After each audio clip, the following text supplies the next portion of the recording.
Well, Gilbert's here. We can do the news with him next. All right. He's promoting something. I think he put out his own DVD. Yeah, I heard something about this. Yeah. I'm talking to Artie about how DVD sales go and how that whole thing works. It's real funny. We'll talk to Gilbert when we get back. We got to take a break. We'll be back right after these words. Yay, yay. All right, Gilbert Gottfried's here. He's stopping in to do the news. He's also promoting a new DVD and CD, Gilbert Gottfried's Dirty Jokes, available in December. To pre-order, go to gilbertgottfried.com. Now, where did this come from? Did he have a record company? No. I'll tell you what's going on. Wow. So every time Gilbert comes in here... Oh, wait, let him get in here. Come on in. Come on in, pal. There he is. There he is with his 5 bottles of water. He's gotten shorter. Gilbert. Hey, Gilbert. Hey, see, Gilbert, you don't have a record company. Do I have that right? Image. I think it's the distribution. Oh, okay. Yeah. All right. Okay. Yes. So here's what's going on. Yes. The best I can do. Every time Gilbert came in here, like Artie was talking about how successful his CD and DVD is. And Artie says to Gilbert, you know, it's so great because of the show. I just mention it on the show. And I sell all these DVDs on this website. It's artie-lang.com. So Gilbert hears this. I see the cash registers spinning around in his eyes. Ching, cha-ching. So Gilbert goes, oh, really? You know, a lot of people have always been after me to make a DVD, but, you know, it was never really a good deal. Have you ever actually purchased a DVD yourself? No. No, okay. You don't even have a DVD player. Right. You've never even seen your own DVD. Did you see it? Bits and pieces. Right. Have you ever seen it all the way through? Yeah. I don't think I watched it all the way through. Okay. It's so funny because, you know, he has a website and he doesn't have a computer. So Gilbert, yeah, I know. Gilbert's, that website is the worst thing I ever saw. I mean, the most horrible website on the planet. So now he's going to use that website to sell a DVD? What's on your website again? You have a picture of you with me, I think. No, not even. It's not even that. Oh, I had a picture of me with Anthony Quinn. Anthony Quinn. Who is that supposed to attract? Yeah. No one. But anyway. It's the kids to love. So Gilbert's on, and he hears Artie's story. And Gilbert now, his head is spinning. And he's like, yeah. The calculator's going. Oh, yeah, Artie. Next thing we know, Gilbert's now got the new DVD and CD, and he's going to distribute it over his website. With the same distributor I use. Yeah. Oh, no. Well, me and Gilbert have become close friends over this. Oh, really? Does he call you? I did last spring, I did a gig at Caroline's, and Gilbert and his lovely girlfriend showed up, and I was like, oh, wow. What, are you a fan of mine? Excuse me, where did you get the tape recorders for this? I got on stage at Caroline's, and someone said, you know, Gilbert came, and he wants to talk to him. I'm like, get out of here. He's like, I'm like, Gilbert, what are you, a fan of my comedy? He goes, oh, no. Don't get that. I was always a big fan. Yeah, Gary? You know what? Gilbert's fallen into the trap that they all fall into. Yeah. Gilbert's website. You go to Gilbert's website. Gilbert's DVD, $18.99. Autograph, $29.99. Oh. Gilbert, shame. Well, I got to go for the autograph one. That's going to be a collector's item. I'll never even open it. It'll be worth money if I die tomorrow. And there's a good chance of that. Yes. What, $29.99 with your autograph? Yes. You better die tied up with a red ball trussed in your mouth. I don't mean to cast aspersions on your career, but is anyone looking for your autograph on a CD or DVD? I am. You are? I'll get it. I better get killed by O.J. Simpson tomorrow. Or you better, you know, assassinate the president. Yes. Why the extra $10? Why about autographing all of them? Yes. You won't do that? How many have you autographed so far in anticipation of the demand? Oh, yes. For $29, will you personalize it? It says it's limited edition. Yes, Oh. Limited edition. How many did you print? They can't get a hold of him to sign it. Kind of like those coins you buy in TV Guide. You're using every marketing trick in the book. Exactly. So I would think, and I don't mean this as a knock, that your autograph on the DVD would devalue it rather than increase its value. You don't mean that as a knock? No. I mean, I don't understand. You think that it's worth an extra $10 with your name on it? I'm returning this. Someone wrote on it. Howard, somebody must have gotten a hold of his butt and dragged him into the 21st century, because I'm looking here. Gilbert's got a blog. Oh, no. Yes. What is on the blog? Let me see I just threw it together yesterday. This one's called F. Howard Stern. Yeah. The reason, but it's the real F word. You know? Yeah. The reason I say that is because this being my first blog, which hopefully people will read, it doesn't matter what I write. I could say, I like cute, fluffy puppies, and someone will call Howard and say, did you read Gilbert's blog? He told you to go F yourself. So there, I made it easier for you. If you're planning on calling Howard about anything else, yes, I do know you personally. Yes, I was at a party with you and a boy, and oh boy, I was a jerk. So the thing is, you're anticipating negative reactions. Yes. All right. How many DVDs and CDs did you have made in anticipation of this big release? I don't know how many were made so far. You're not involved? No. And so now you have the website. What is the website? GilbertGottfried.com? Yes. Okay.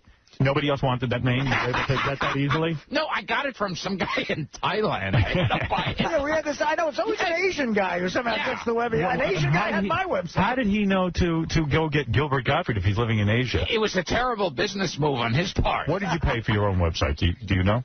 I forget how much I paid, but it was like, some guy like in Thailand or Korea owned it. Now it couldn't have cost much, otherwise Gilbert would not have bought it.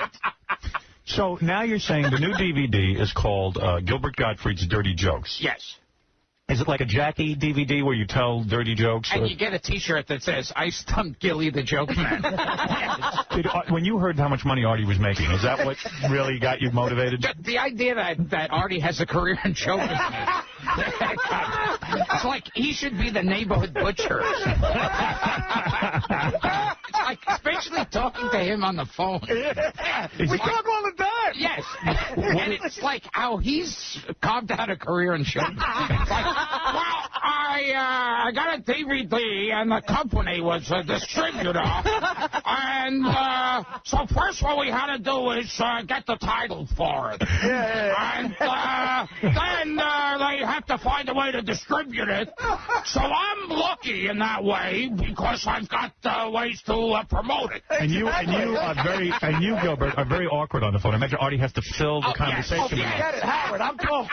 It's like, he doesn't say anything. Well, sometimes he calls me with his girlfriend on the phone, and I love that because she's very normal and speaks. But then there's times she has to leave the phone. Like, no, don't go. You mean you put your girlfriend on the phone? Because she's running the business. Oh, she's running oh my conversation. goodness. Is she the manager now? Yeah. She's very sweet. She knows what she's doing. Oh, my God. Gilbert, you're falling into every trap. So, Gilbert, in order to cut out the middleman, you're creating your own DVDs. Yes. And this way, all of the money, I know that's important to you, all of the money will go right to you, no record company. Yes. Right. And your girlfriend will be in charge. Will she mail them to the people? I mean, is that what's going on, literally? It's like my aunt will mail. Right. So, does the girlfriend get a percentage now that she's working with you? Will she get a percentage or of the is she DVD? on salary? I'm going to try to screw her out of it. Yes. Let's go. Oh, Greg Giraldo, the famous comedian, says he knows something about you. Oh, boy. Hey, Greg, how you doing? Hey, what's up, Howard? You had a run-in with Gilbert, didn't you? I mean, I forget what. Oh, I know what this. Do you even know about this, Gilbert? Gilbert evidently. Greg, tell me if I'll set this up. Okay. Greg is a comedian. He worked with Gilbert. Yes. I'm not going to say where. Let's not say where, Greg. Okay. And Gilbert is very cheap, as you know. Gilbert will not tip a waiter. So at this comedy club, Gilbert evidently stiffed the waiter completely. You take over, Greg. What happened next? Well, I was working there the week or a couple weeks after Gilbert had been there. So it's just a story. It's just a story I heard, and I heard it direct from the chef, the cook, the chef. I said there's a club in Jersey, and the cook said that Gilbert the night before hadn't tipped anybody. And that Gilbert was was a little obnoxious to him, a little cold to him. So that the next night Gilbert ordered a steak, and the cook, before serving it up to Gilbert, took the steak, dropped his pants and his underwear, rubbed it vigorously all over his sack and his crack, dumped it on the plate. And then served it to Gilbert? Served it up. It had an extra tangy taste that night. Gilbert, does that make you... special something. Will that motivate you to start tipping some of these people? See, I think I always thought the kitchen help will pee on your food, even if you are a good tipper. So why bother? Yeah, exactly. So in other words, knowing that the chef wiped his buttocks and paint and balls on your steak and then cooked them out of what? I'm sure that got edited. Wow. Yes. He's definitely, I felt almost guilty sharing that story at first. I mean, it can even phase him even a tiny bit. No, Gilbert doesn't. That probably happens to Gilbert every day. Well, because that's what I'm saying. He's used to that taste. Because when Gilbert goes to a restaurant that doesn't use ass on it and balls, he goes, there's something wrong. It doesn't taste right. I'm not coming back here. Or after he cooked it. He doesn't even care. Did he do it? I get from you that it was before he cooked it. Yeah, I mean, it seems that way, but... Gilbert likes it better when the guy wipes his ass after he cooks it. It's like steak sauce.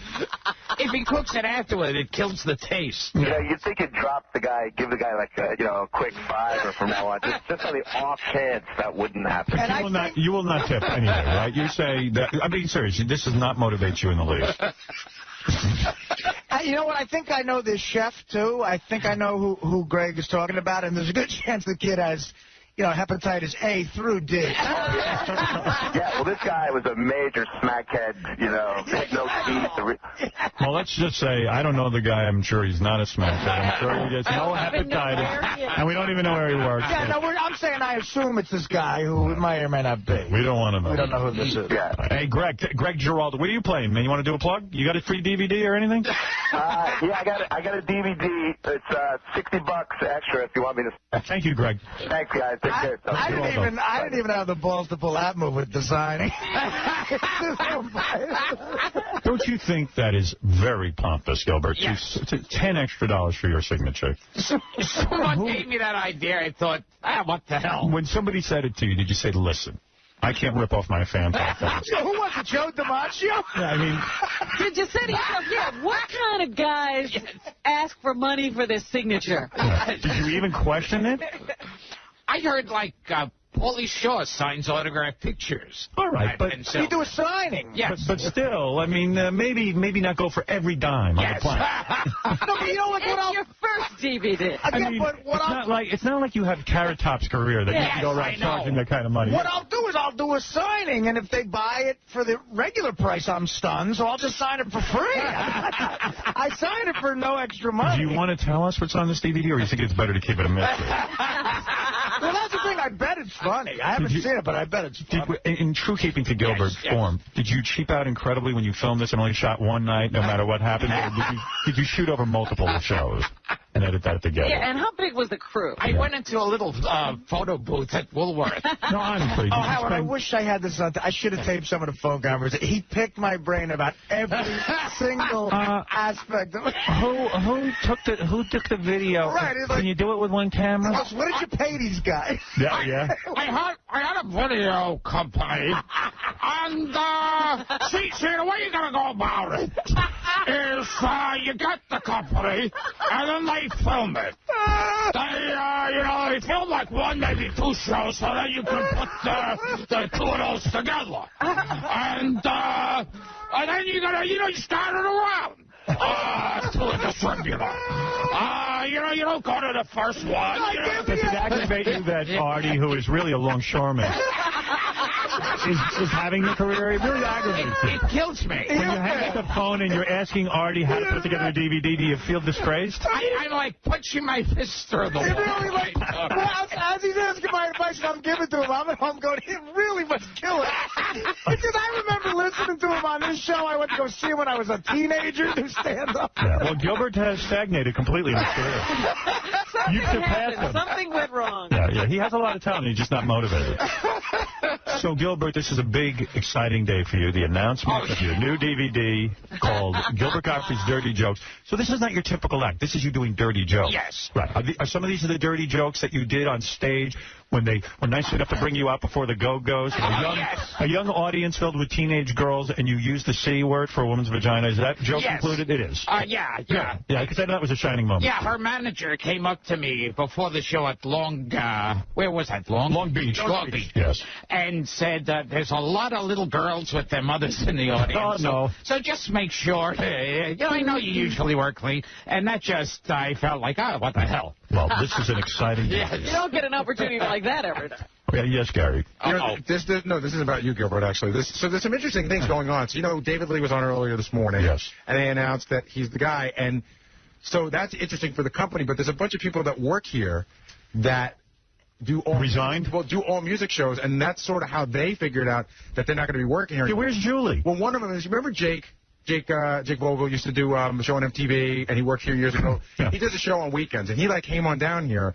He's not angry, but he's sort of upset, like almost like just like visibly shaking that he sort of knows he's out of work now. Yeah. That's what we found out. I mean, it's a weird way for you see, this is what I said. I said that the company should tell people what's going on. There's a lot of people whose jobs are on the line. And so they didn't call these people in and tell them? No. In fact, I was the one who broke the story to them this morning. So Jake wanted to come in and just sort of express that he thinks it's disappointing that... I would like to speak to Jake, and Jake has every right to say something now. Excuse us, Gilbert. We'll get back to the DVD in a moment. Yeah, you know, Gilbert, why does everything have to be about you and your dumb DVD? Go to GilbertGottfried.com for that. Hey, Jake, how you doing now? Hey, Gilbert. Jake? Hi, Robin. Jake, it's awful. When is your show on? I've actually been doing a lot of 10 to 2s, like Sunday, Monday, Tuesday, Wednesday. Schedule's a little bit all over the place, but... I see your T-shirt says you're fired. Yeah, I just thought, you know, I was on till 2 tonight, so I just threw on clothes, but this seemed appropriate. Did anyone in the company come to you and say, listen, we're going to an all-talk format. David Lee Roth is taking over. You don't have a job anymore? It was all rumors, you know. We had speculation, but no, the first that I'm hearing about this is I get a text message jolting me out of bed saying, turn on Howard Stern. And this is the first that I've heard of it. And what happens to the program director of this station? Is he out, too, or is he going to program the talk thing? I don't know, but...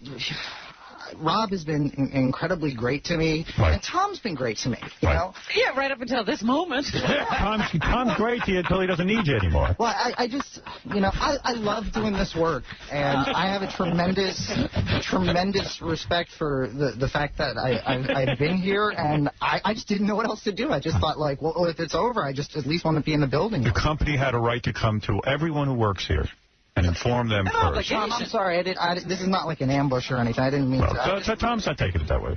Believe me, Tom's as ambushed as you are. I hate to tell you. Don't think Tom has been ambushed, believe me. Right. But actually, Tom is fired, too. Don't feel so wrong. He's going with you. Will you walk out with the staff, especially the guys who are losing their shows, and will you walk out in solidarity with them, Tom? You will not. Okay. Just want to make sure you tell the same. He's a man alone. He's an island. What do you have to say to the people who learned this morning for the first time that they're all going to be fired? They're not necessarily all going to be fired. Don't lie. No, I'm looking at you square in the eye. Is he fired or not? Don't know. Of course he is. What do you mean you don't know? What are you going to do with him? He's a music guy. No, because there was going to be music on the radio station on weekends and starting on Friday night, and there's going to be some shifts around for... Julie Slater, here or gone? I'm not sure. Will not be here on a full-time basis, that I can say for sure. Wow. Booker, I would assume, is safe. He's doing some talk. I hope Booker's going to be safe, yes. But there's no guarantee. Rob, I will say this. Rob has given me the benefit of doing some talk on the station. I have been doing some of that. But, no, like, my main job is to, play the hits. And he loves the music. I mean, he, as much as anybody here, loves the music. He's into the music. And some of it's okay. Is it possible there'll be another music format that these guys should go to? Maybe go work somewhere else within the chain? Someone will help place them? Gilbert's very upset. He's shocked. Gilbert only cares about himself. Gilbert did my pilot when I was a kid. I don't know if you remember sitting in bed with a young boy. The pilot was how I got the job. Yes. What about Tom on the new format? Maybe a job for Gilbert? Couldn't he certainly entertain an audience? He's a talker. New DVD. He can talk up a storm. Gilbert's very entertaining. I've always said that about Gilbert. Maybe you could find a slot for him. The only comedian I've ever booked in my life. Right. So this is very upsetting to me that it was handled and bungled this way. As you should know something about public disclosure and publicly traded companies. So just as do you really think that telling the staff on a certain given day that they're changing format that would really when it's his company when it's as big an announcement and there's so many stations involved? Really? I don't think it's that big an announcement. Just as you did. I mean, I'm a little bit bigger to the industry than David Lee Roth, with all due respect. The station is very big to the industry. All right. Okay. And as is YSP and a whole bunch of other stations. Gilbert, this would be a good time for you to plug your DVD. You're tearing up the airways. Did you hear that Gilbert's steak was ruined by balls and ass? Yes, I did. I heard all that. I had to shock everyone. It was actually improved by balls and ass. Let me say something to you. The company doesn't really care that much about you. I know. That's why I wanted to come up and I am very sorry for you because I'm a fellow performer. that if I tuned on the radio, and this has happened to me. It's what happened to me in Detroit. Someone called me and said, turn on the radio. And I learned my job was done. They switched to country. And because I had to surprise everyone. Right. And you know what it is to lose your job. It's pretty frightening. If Tom got surprised, he'd be upset. And I'd be upset. I was upset when I was in that position. And my heart aches for you. This is a terrible way for you to be told about this. And I'm sorry. Thank you. I really appreciate that. There's no empathy here from this company, only from me. Thank you. What? What empathy does the company have? They're only thinking about themselves. That's right. The K-Rock Christmas party that is held in January. Yeah, you won't be able to go. Will be very depressing this year. I'm sorry for you. Really, Or honestly. Halloween concert, you know? Yeah, well, all joking aside, I'm very upset for you. Seriously. Thank you. It's not right and it's not fair. So, this is how things are done. Tom, you have to put together a whole new on-air staff? You're not even letting Tom get near this. Really? No, I am involved. You are involved? Sure. Yeah. You look so shocked. I'm not shocked. All right. I know all about the plan, but yes. All right. Yes. Oh. The plan is really coming together, and I congratulate you on it. It really is. I mean, it's fantastic. What a mess. Well, And I have a tremendous loyalty to you, Tom. I really do. I mean, you've been so supportive to me for years. So I except for now. It's all a sham with Tom. Except for when it matters. Nice moments for can I say something about Tom? It's my job. 2 weeks after you're gone, he'll forget completely about it. He's going to have that Christmas party with the whole new crew of strangers. Out with the and old. be perfectly happy. In with the new. Out and do. How's Julie Slater? She's one of my favorites. Yeah. I hope she's Mine good. too. I hope she's going to be okay. Julie's been here for Forever. 10 years? Yeah. Well, it's a shame. Where is she? Is she around? Yeah. She's around somewhere. We should have her come in, too. She just heard. I don't know if you've seen Julie lately. She's looking really good. It's a good thing, because she's probably going to have to... She's probably going to have to be naked at scores. Really dance for her. She knew to get in shape. She said, I better look hot so I get lots of tips when I'm dancing nude. Never noticed that about Julie. Right. She is looking But she is terrific. I bet you she's too broken up to walk in here. Where is she? I'm going to be Come in, honest. Julie. I saw her earlier. She wasn't... No tears. Hi. This is Julie. Everything's great. Well, you sound like Howard Stern. If I was her, I'd have sex with David Lee Roth. There's Julie. Julie, you are looking good. Tom is right. Very emotional. I know. Oh, come back here. Get on that microphone and show us some Oh, emotion. she's crying. That's a shame. How long you been? How long? She looks fine, Tom. Hey, Julie, how long have you been with the station? 9 years. Okay. And the station, it feels like home to you, doesn't it? Well, Please, Tom, you don't ruin Julie's moment. Julie, the station's family to you, right? I've been here a long time. Right? Yeah. When did you start? 9 years ago. 9 years Right ago. after they flipped to New Rock. yeah. I think you've developed a real closeness with your audience. I think that people have come to know you and love you. And what's it feel like to be leaving? It's just very sad. Well, how did you find out? Did it hurt? You know what's hysterical? I was listening this morning, and I still didn't understand because it was everyone just said, "Hey, Tom, is it going all talk?" And he goes, "Yeah." And then you guys talked about something else. I'm like, "That's not big news. Nobody cares. They're all getting fired." I did. I honestly, there was a lot of information to absorb. Yeah. Right. And the first person I thought of was you because you follow us, and I know how important you are. And I think you're one of the nicest people. I think you deserve better than what you got this morning. I think you should have been told ahead of time. It would I do. It would have been nice, and I think. Yeah, this- what a way to find out. Are you angry? Are you angry? What is that, Tom? What's funny about a woman losing her job? He's laughing. You're going to sit there and laugh? What's funny is how you two are trying to manipulate. I'm not manipulating anything. I like Julie a lot, and she knows it. We email each other. Find out on the Tom's choosing to make a joke out of your future. I know how much you care about the radio and how much you care about music. I know how much energy you've put into this company. Every day. I want to thank you for years of service, even if Tom can't be man enough to thank you right now, and if he's going to sit and laugh at you. I'm not going to laugh. You know what? I've lost my Look at how job. emotional she is. And Tom says, "Oh, I saw her earlier. She's fine." She's not fine, Tom. I know she's... I mean, I don't expect her to be feeling perfectly well. I'm sorry. Lost her job. All I can say is How could that she I'm be- very talented, and I will bounce back. Absolutely. I'm just okay. I'm not so sure. You're not quite positive you'll bounce back. He doesn't know if he's going to bounce. Who knows? I was sick of all the rumors. Like, the engineers knew more than I knew. Really? It's like, you're kidding me. What is going to become of Julie? When's her are you last lowering payday? the boom? When will she stop earning an income? When are you going to rip the rug out from under her? Tom, Can I find out, please? Yeah, she wants the answer. No, I don't have an answer. Yes, you do. No, I don't. It When will her family begin to starve? You know what Tom is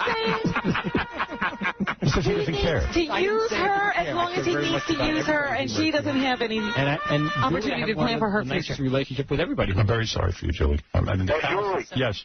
I think Julie's great, man. I hope she does well, and I'd like to know where she's going, and I hope she stays in the New York area, man. Well, she got the news this morning. The rug was ripped out from underneath her this morning, and really she had no time to prepare, and now the reaction is honest. I understand it. And she's supposed to go on the air in a few minutes, and she's in tears. So there's no Julie show after this. That's right. No, I think there is a show today. Today, yes. Absolutely. But it's a day-to-day thing. Anthony, you're on the air. Anthony, you're on the air. Hey, I wanted to talk to Julie. This really sucks. I listen to her. I listen to Booker. I listen to you guys early in the morning. I got a headset, and I use it at work all day long. And I don't know what the hell to do anymore. It's like the show is great all, throughout the day. Sucks that people are losing their jobs. It definitely does. I've been the victim of this. Julie's great, and I want to go over to Sirius. I'll either come with you or... I might take one of my channels and make it music just to house these people. You know what? It's funny. You know what else I wanted to ask you? Is there any and when I fire you, I'll give you lots of notice. Thank you. But Tom always said he was so committed to the music. No. What happened to the music? He was never committed to the music. It was all a lie. That was last week, right? That was last week. Out with the old guard. In with Penn. I'm the Penn man. I love it when he barks on the air. He's terrific. You know, Penn is getting his own show, Gilbert. Oh, jeez. Well,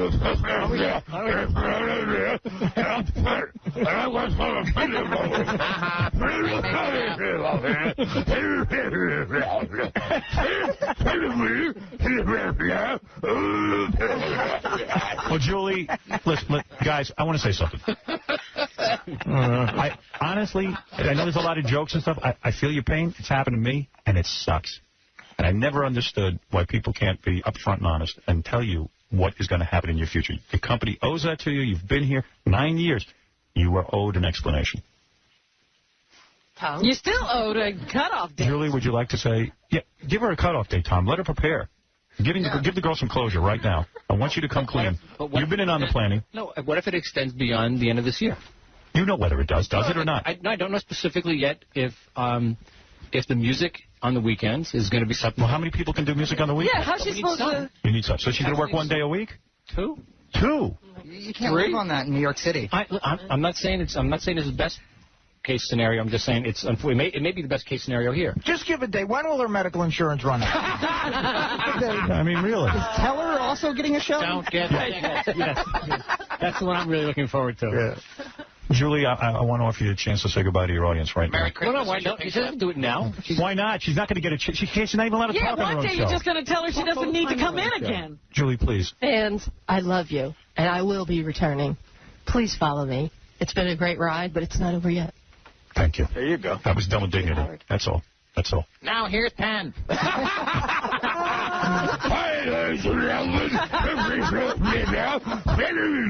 Julia, can I say something?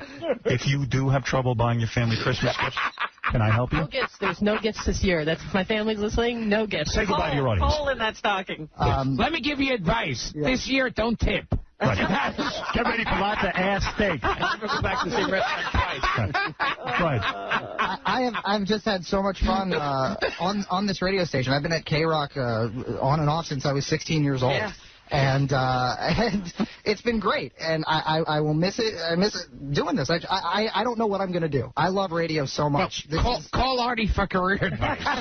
Well, the first thing you got to do. Don't ruin the guy's moment. Sorry. This is his chance to say goodbye. The best that I can look forward to this week is, counting how many times Booker makes sarcastic comments on VH1's I Love the 80s as opposed to me. I mean, that's my life just entered the toilet. Right, and that's why I'm not laughing at you. Yeah. Despite Tom's laughter, I'm tuning that out. He's the only one who finds this funny. I've been in your position. He hasn't. I know what it is. Because I've devoted myself to radio stations. I moved halfway across the country for radio stations, and then they fire me in the middle of the night. I'm thinking about it. I know exactly. I've never been fired before in radio. Yeah, well. I've had a lucky career. I've only worked here, And it's very upsetting when people are laughing while you're being fired. I'm not laughing. Well, there was a lot of laughter I heard from you, and I'm very upset with you right now. I'm very hurt. I'm trying to stop my laughing now, but Fred won't let me. Yes, Kevin. I hear you laugh. Hey, guys. First time, long time, and now last time. What are you guys doing? Like, what is K-Rock doing? They're ruining everything. Well, I'm not going to go along. I'm not going to say anything. I'm out of... Talk now. You know what I'm thinking? Yes. All those logos that Tom created for K-Rock, is he now... Art. Those are being donated to the Museum of Broadcasting. They were so brilliant. Great talk, period. James, go ahead. You're on the air. Hey, Julie, I'd like to offer you a quick way to make an easy play. Guy claims that... golden parachute. Guy claims you have employment possibilities. Yes, Alan. Still young and fertile. I'll definitely... Hey, Julie, I'm a big fan of yours. I don't understand what's going on. What do I? Yeah, I mean, you were like a rock station, a classic rock station, then you're like a popular rock station, now you're changing to talk. I don't get it. It's all Howard's fault. No, it's not my fault. There's no reason the music had to go away. Ben Harvey, you're on the air. Hey there, guys. Let me tell you about me, Tom, because I don't like that comment. I'm creating a new universe where lots of broadcasters are going to have jobs. Let me tell you something. These people, these two people are my people, because broadcasters will now have employment, thanks to me, in a whole new place. They'll have alternative places to go. And I've created When you're free done radio. with them. And what did you create, Tom? Free radio. Now Julie Slater is free. Those people who got freedom. Ben Harvey. Free at last. Quiet tuber out of Nick I wanted to say. Ben Harvey is a disc jockey. Yes. I don't even think we're going to get severance because What? because our current gonna do this a contract great with AFTRA is over. Ben Harvey brings up a point. Will Julie get severance? Anybody who is severed will receive severance. Now, what does that mean? That sounds like What double is that? speak. No, it means if there's no job, if you're let go, there is a severance. That contract still applies. That Wait a doesn't second. sound good either. Because if you keep her on 2 days a week, Right. that's it. I can't get It's all seven appalling. seconds. You know what? I don't know, Julie. It's a good question, and it was something if you stay part-time, we'd have to talk about Oh, my goodness. to figure out what the right answer is. Man, Why are you sighing? amazing. Tell me what's on your mind. I don't have a contract, here. You will get no severance. I have, the standard after Right. agreement. And that's the contract I'm talking about. Right. But And even that is expired. It It's expired not over the It could also summer. be unfair because that people contract No, expired and if I may just say, that contract, it's most of the terms and conditions of that contract are still in effect. We're still abiding by that contract.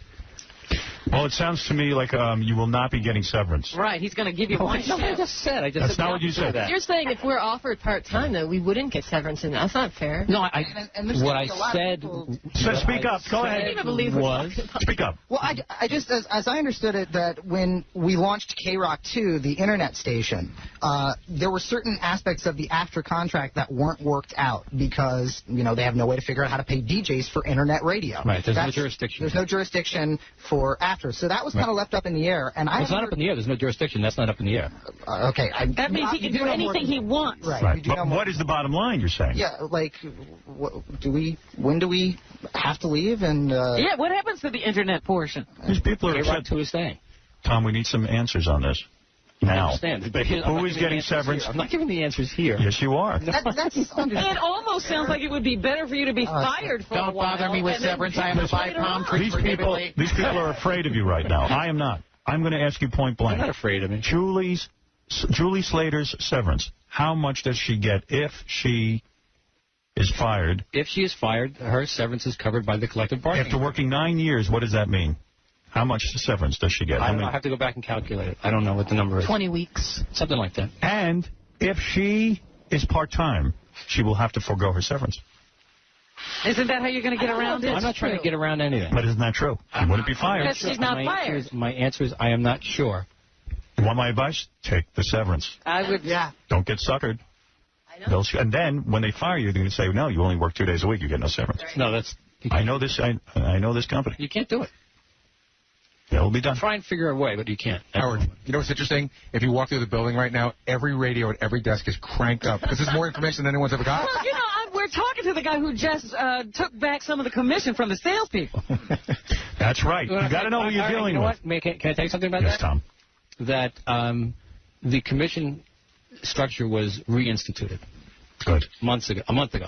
Thank you. So why are you taking all our crap for a whole month? Because I didn't want to turn it into a... I got action. career. No, I told Tom it was wrong. Howard on your side. You're damn right, Howard on your side. What do you mean I had nothing to do with it? And if it was Howard on your side, then I would have come to you the day I made the announcement, which was a long time, which was about a month ago, and told you. I didn't tell you until now because there was no reason for you to know. This just in, your office is on fire. You better get back to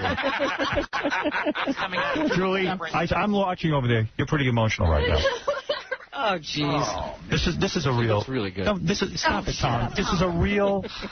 This is a real situation. I know. This is a person in pain. Why do you have to trivialize it? I'm not trying to get her to cry. I was crying in a cab on the way up here. He was, Howard. I'm not kidding. Cry, Coco, cry. Julie, can I ask you a question? I know you're emotional right now. What's going through your mind? I want to talk to you about this. What's going on right now? I'm just wondering what I'm going to do. I don't know. You scared?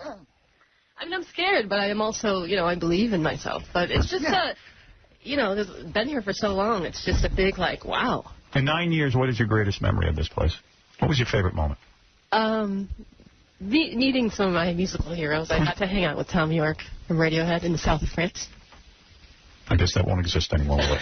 Oh, sure, in some other place. Well, I don't feel like this is the end of my life, that's for sure. But I guess it's just hard to break up with a family. People if you thought you could trust. Yeah, when you look at Tom now and think of the guy who's been smiling at you for 9 years and telling you, hey, you're a part of our team. You know who's the most emotional right now? Gilbert, because he lost all his plugs. In a weird. And now we have to rush. And now we have to do a commercial break and then rush through the rest of the show. And he's not going to get a good plug. What a day to pick, Gilbert. You picked the worst day. With the money you're not making, can you take a few of it and buy Gilbert Gottfried dirty jokes on GilbertGottfried.com? I'll buy the DVD, and I think I'm going to go buy a radio. And by the way, very good. Welcome to our new home. No severance for you. What is it, Kathy? Hi. Yes. Hi, I just wanted to tell you, I was going to get my radio, but I was still going to listen to K-Rock when you weren't on. Tell Tom it's pouring rain, my head's about to explode. I'm going to get my Sirius radio now because of his crappy attitude. Well, listen, I don't want, please don't say that. I mean, all right. Yeah, that's the only way he can get his if Tom, you know what, if Tom is driving you right now to get your radios, yes, he is. For my whole family, Merry Christmas, everyone. Well, I can't stop you from doing that. Welcome to the radio holocaust. Anyway, Thank you. Tell Julie I'm sorry and everyone else. And thank you for not laughing at Julie like Tom did. Thank you. I don't think that was funny at all. Booker doesn't know what to do. Tell everyone I'm sorry, and I tell Tom I used to feel sorry for him and used to pick on him, but now, I hope when he gets fired from K-Rock, don't give him a job, Howard. Kathy, I'm right here, so I got your message. I'm sorry. It's not right. All right, I have to go because my head's going to explode. Goodbye. Thank you. Yes, Ralph.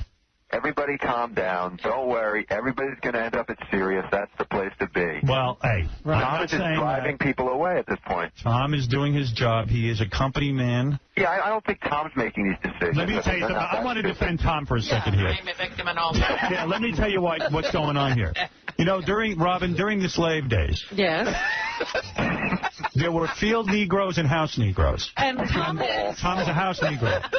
He just wants to work near his master. He loves his master. George. I saw my master and I broke free of the chains. A lot of times the master was the father. He's in the same position that house Negro was of having to sit there and take all of this. And that's my defense. He feels better now. I mean it. Can I eat that piece of bread that you ain't finishing, man? I'm not done yet. I haven't rubbed it on my ass. He sometimes had to be mad and bad, too. The field Negroes. Rob, the DJ. Hold it, Robin. I have to interrupt. What? There's a gentleman standing here. His name is Rob Cross. He's the program director of... President. What about the death of the music station you put together, Rob? Well, I mean, I guess the death is still almost 3 months away. But what are you going to do? I guess it's terminal. It's terminal. When Michael Jordan left, if the Bulls could have changed their name in the sport they played, they would have. So. Well, are they going to let you program the talk, or are you out of here? I don't know. Yeah. Rob's got a meeting at Sirius, too, I think. I've been on the subway for a while. What? I didn't hear you. What? Oh, I'm sorry. I don't have headphones. When last I left, I've been on the subway for a while. David Lee Roth was in here. I didn't know. Did you know that was all going down today, or were you in the dark? I knew it was going to go down today, but I thought we're music for 2 more months. So. Right. And we are. So Rob's out of here too, I guess. Is that right? Maybe. Well, wait a second. So it's not going to be talk? When's it going to be talk? It is talk. It's going to be talk January 3rd, Ralph. It'll be talk all day and probably at night and weekends. So it's just going to be depressing for the next 3 months. Tom, can I ask you a serious question? Yeah, before you ask me, can I ask you? Yes. Why do you keep taking Ralph's phone calls? I don't know. I'm not going to anymore. Tom, that's an intelligent comment. I'll respect it. Tom, you've had a great career here. Yeah. It's to hurt you and pain you at this point that now you've had to take back the salespeople's commissions. You've had to tell all these people they're gone over the radio. Is this the way you had Rob want to move across the country? Rob moved across the country. His wife's pregnant. And his wife is Oh, pregnant. my goodness. Rob, your wife... It gets sadder. It gets sadder than that, doesn't it? What about best boss I've ever had? What about Mike Veer?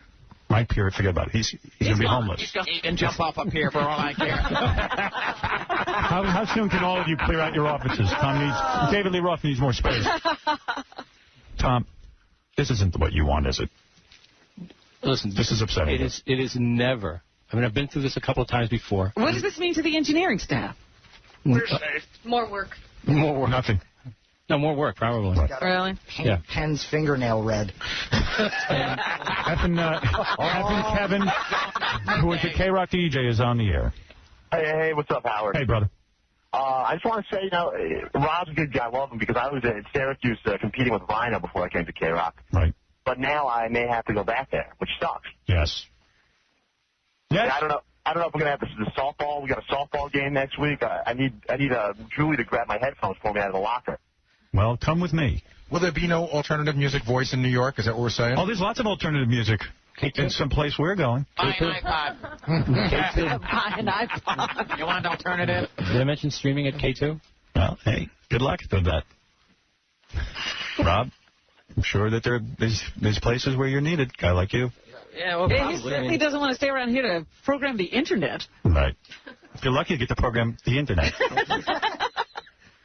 I want to thank all of you for all of your years of hard work. It's been a pleasure passing in the halls. I know we don't get to hang out much, but it's I took a lot of pleasure into being the talk show on an alternative rock station, and this is a damn good sounding station, and you've done a great job.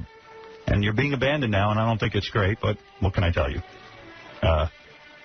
Well, I don't want to speak for everybody else around here, but I think, having your show in this building is, it's such a cool experience, I mean, yeah, there's always there's always a circus going on in the morning, either downstairs or when you walk in, and it's a really interesting thing to be around. And I've only been here for 2.5 years, but, I'm glad I got to at least be a teeny tiny part of it. And I'm a little offended that David Lee Roth got the job because I thought Cross and Lopez killed. Yeah, I would have done it. I'll go on record saying I would have done it for a quarter of what David Lee Roth is doing, and more markets. There you go. Can I just tell you really quickly, by the way, for me, Rob's most memorable moment ever on our radio show was when he fired Stuttering John Locke on the air. That was good. That was good. I'm feeling a little deja vu here. Yeah. Stuttering John finally gets his revenge. Yeah. That's right. All right, look. We could talk about this a whole morning. In fact, I invite you in tomorrow morning to continue this type of conversation. Yeah, this is going to take a little while to sink in, I think. This is all good. This is all good that you're getting it out on the air, because, believe me, you'll get no other opportunity. Yeah, otherwise you'll never get any say at all. Right. I'm the only one that allows this. Speaking of free. Looking for work, Julie Slater. Contact me here at the station. Right. What's your email? I don't know if I want to give any. Right here at K-Rock. I don't even have Julie's email. Right. Right here at So K-Rock. far, Julie at krockradio.com is working. Yeah. But who knows for how long. Well, your email's been confiscated. You'll have no mail. Oh, jeez. You needed it for pen. Now, Gilbert, I want to thank you for coming in today. Yes. All right, the last 10 minutes you didn't get to talk, but you understand these people are upset. Yes. No, he doesn't understand it either. Yeah, he's upset. He's got very little empathy. Thank you, everyone. I don't know what else to say. We'll talk about this again tomorrow, I hope. That's the key. Thank you. Thank you. I want to thank Gilbert Gottfried. I'm going to let Gilbert go. Gilbert's leaving too? Yeah, I had enough of him. Gilbert, come back. You can come back as many times as you want and promote your DVD. Oh, okay. You know that. I feel bad for you. Artie Lang is his business. I mean, not only is Artie Lang your business advisor, but you've been eating tremendous amounts of ass and ball steak. So the first thing you should do is you get you find a venue where you can record it. And once you find a venue, then that's how you make the whole thing around that. And you can advertise that you're recording the DVD. Did he say amortized? Amortized. Oh, wow. Hey, recording the DVD. He wanted to know, did you have cameras? I'm like, yeah. He goes, well, what did that cost? So how much did you shell out on this? Well, you got to pay for the cameras. Yeah, right. Did it cost you a lot of money to make a DVD? Much more than I ever thought. What, $100,000? I don't know. It just kept costing. It does. This costs that creep up like crazy. All right, look. Gilbert's a brilliant comedian. I'm sure the DVD's good. You want my recommendation? Get the autograph one. Gilbert Gottfried's Dirty Jokes available in December to pre-order. Because you want to get there first. Because you don't want to be late. Because Gilbert doesn't actually want to shell out his own money. He wants you to shell it out, and then he won't have to withdraw it out of his You don't want to have to wait online. He's not pressing him until he sees your cash. Right. Smart man. GilbertGottfried.com, everybody. And you're going to be entertained on that website. Yes. And order as many DVDs. Christmas presents, great. Stocking stuff. Hanukkah, yes. Everything. Martin Luther King's birthday. Right.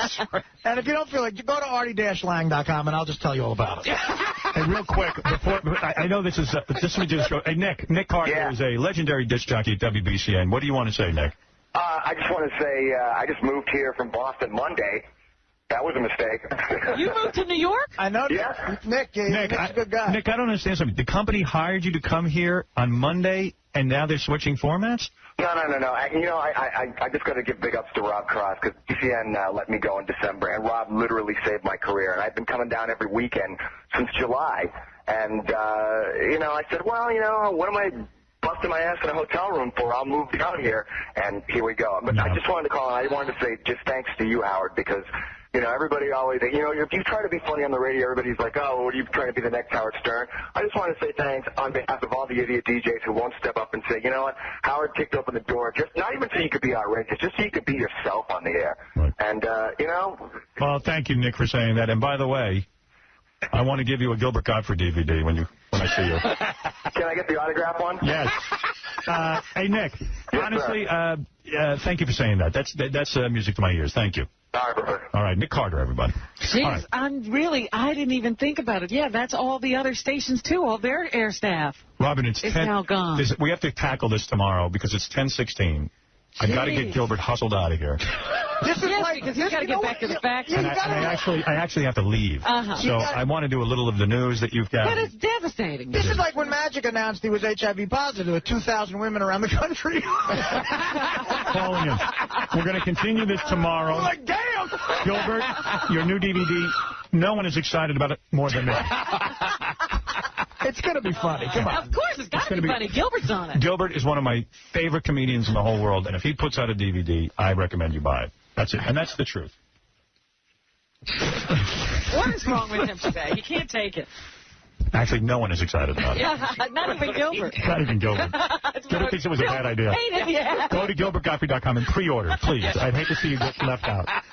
Avoid the mob. I'll come back and say my goodbyes right after this. Robin, you do a little news and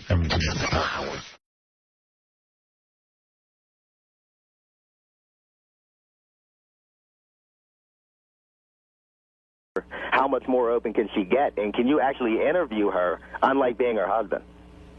Yes. You know what I mean? Can you? Well, you're referring also to, I made a big point at the end of the show yesterday of playing you Ellen DeGeneres with her wife, Portia de Rossi, and this how lame it was. I heard somebody on the wrap-up show accused you of, like, how can you talk about Ellen? I heard somebody said on the wrap-up show that that's you and Beth. I said, I can't agree with that. He's not singing in the shower. No, and by the way, I have to get rid of the wrap-up show because, and I'll tell you why.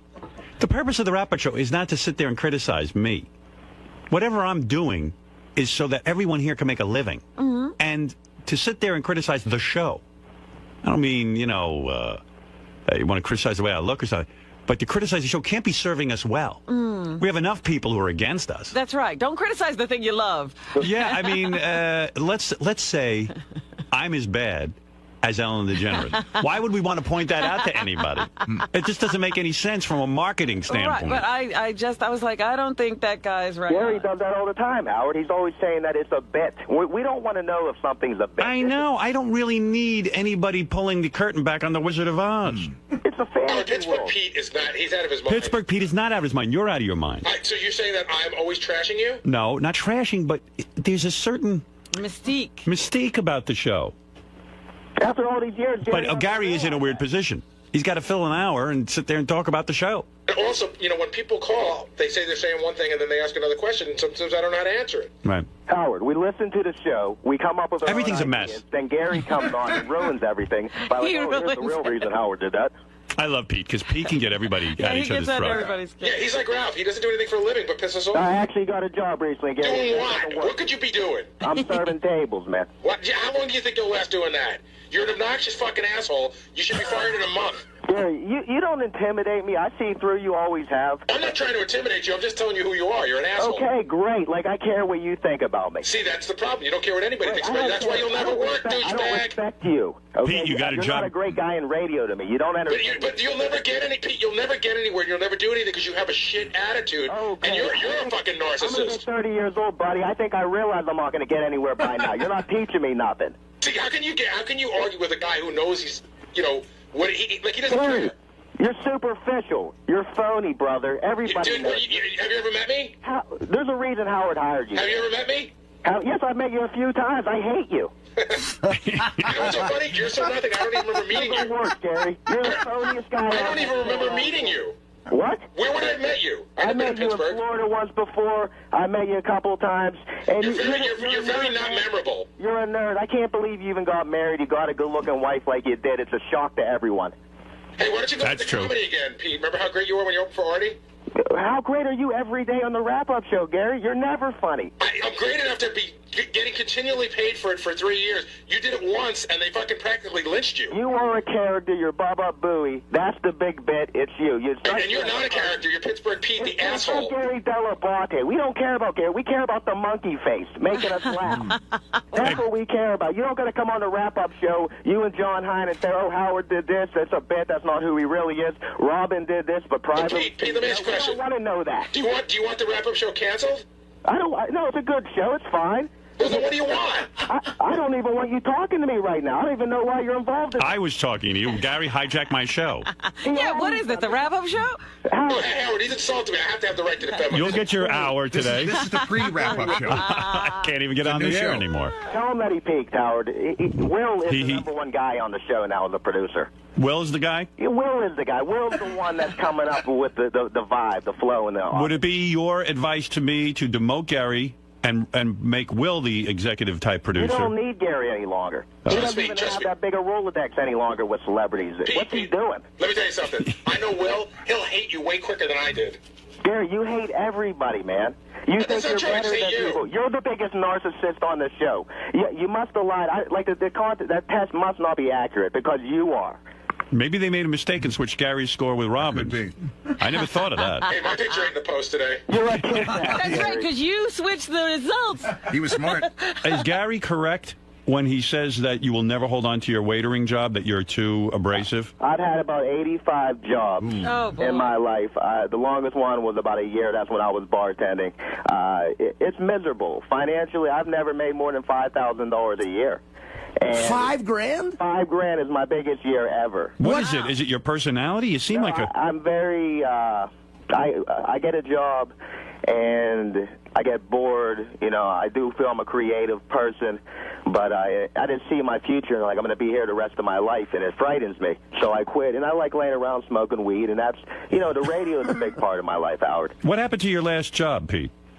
My last job? Yeah, what happened? What went wrong? What was your last job? No, my last job, I was bartending. That was a year ago. I haven't worked in a year. I finally got a job now, so I'm happy again. As a bartender, you only made $5,000 for the whole year? Yeah. He quit. But for $5,000, he worked for a year and made $5,000? He worked a whole year. I know bartenders will make that in 2 weeks. Yeah, that's what I'm saying. I mean, this is the You most... must have been the worst bartender ever. It must have been a horrible bar. It was a dive bar. Like Artie once said when we first talked, it was a shot and beer bar, you know. It was my first gig ever, but it was the best time I've ever had in my life. Being behind the bar, when you're the bartender, you're the king, Howard. Like you on the show, it's a small level of that. You're the local celebrity. So why would you walk away from such a thing? Because I had a major setback in life, and it was hard dealing with the customers when I had to deal with emotional issues. What was the major setback? I lost my mother, man, about a year ago. Okay, so you had to quit the job? No, that's where I'm stupid. You know, it was the worst decision I ever made. I had 5 women, and I quit my job. They wouldn't even take my calls anymore. Everything fell apart. You know, the best thing I had was Sirius Satellite Radio. That's not just to kiss your ass, but, you know, when you're laying in bed, you're smoking the weed, you got the Howard Stern world, there you go. I could go off into that fantasy world. Why not try another place, Pete? I've tried. It's hard. You cannot find the bartending job unless you know somebody. So, I'll make some money. What is it, Gary? The question for Pete is, if his best year was $5 grand, how do you live? I live with my father, my sister. Like, who's paying for your Sirius? I have a credit card. Wow. You know? Is that run up big? Like, are you over drawn on your credit? What's your financial like? Are you handling your bills right now and everything? The mortgage, you're paid off, you're taking care of everything? You know what? I never carry a finance charge on a credit card. I pay my mortgage every month, and I lease my cars. That's great, man. You're so... No, I'm just asking you if you're overdrawn on your cards. Pete hates you. You're cooler than me. No, I'm not cooler Ralph than is you. on with Pete. Ralph, go ahead. Hey, now. Hey, now. Hey, I've been around for one or two of those Beth fashion shows, and they are very hot.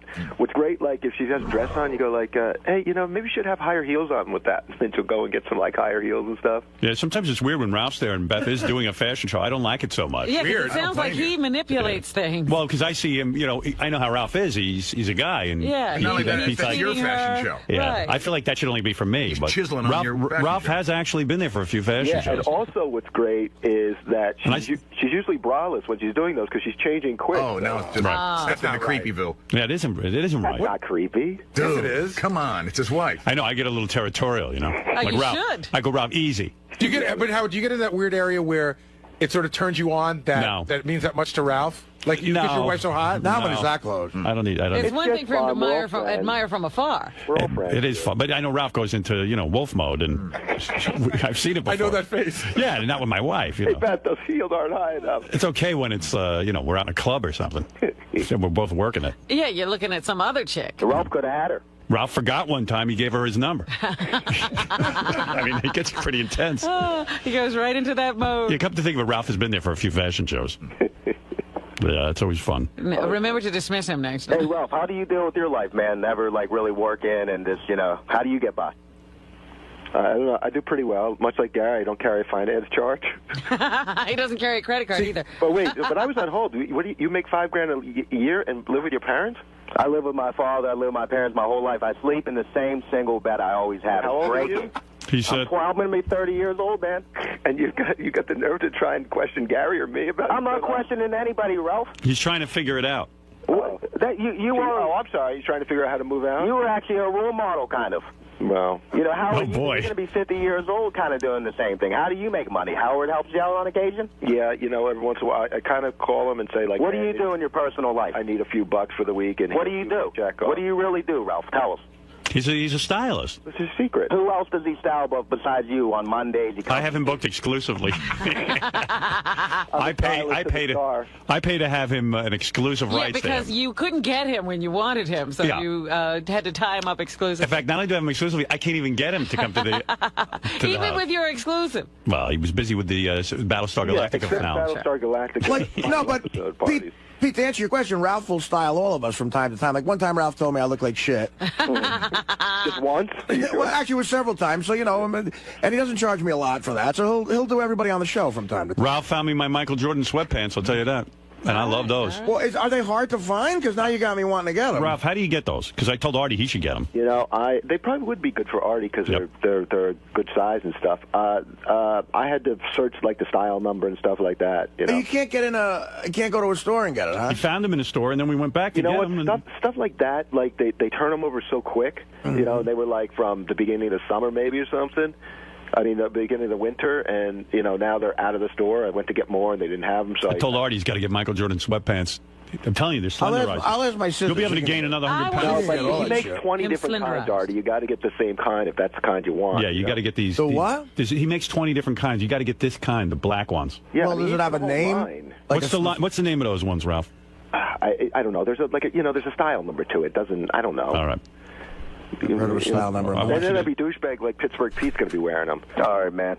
I'm a douchebag, right? Why is he a douchebag? I'm just joking. Yeah, you got nothing to say to me. We're kind of similar, We are. A little bit. I mean, you can't be happy. I don't see how you can have a bartending job and make only $5,000 a year. That means if you work 4 days a week for 45 weeks, is that about 20? But he didn't work the whole year. That means he made 25. He worked the whole year. $25 a day he made as a bartender. Oh, he did work the whole year. That's what I couldn't figure that out either. Money. What?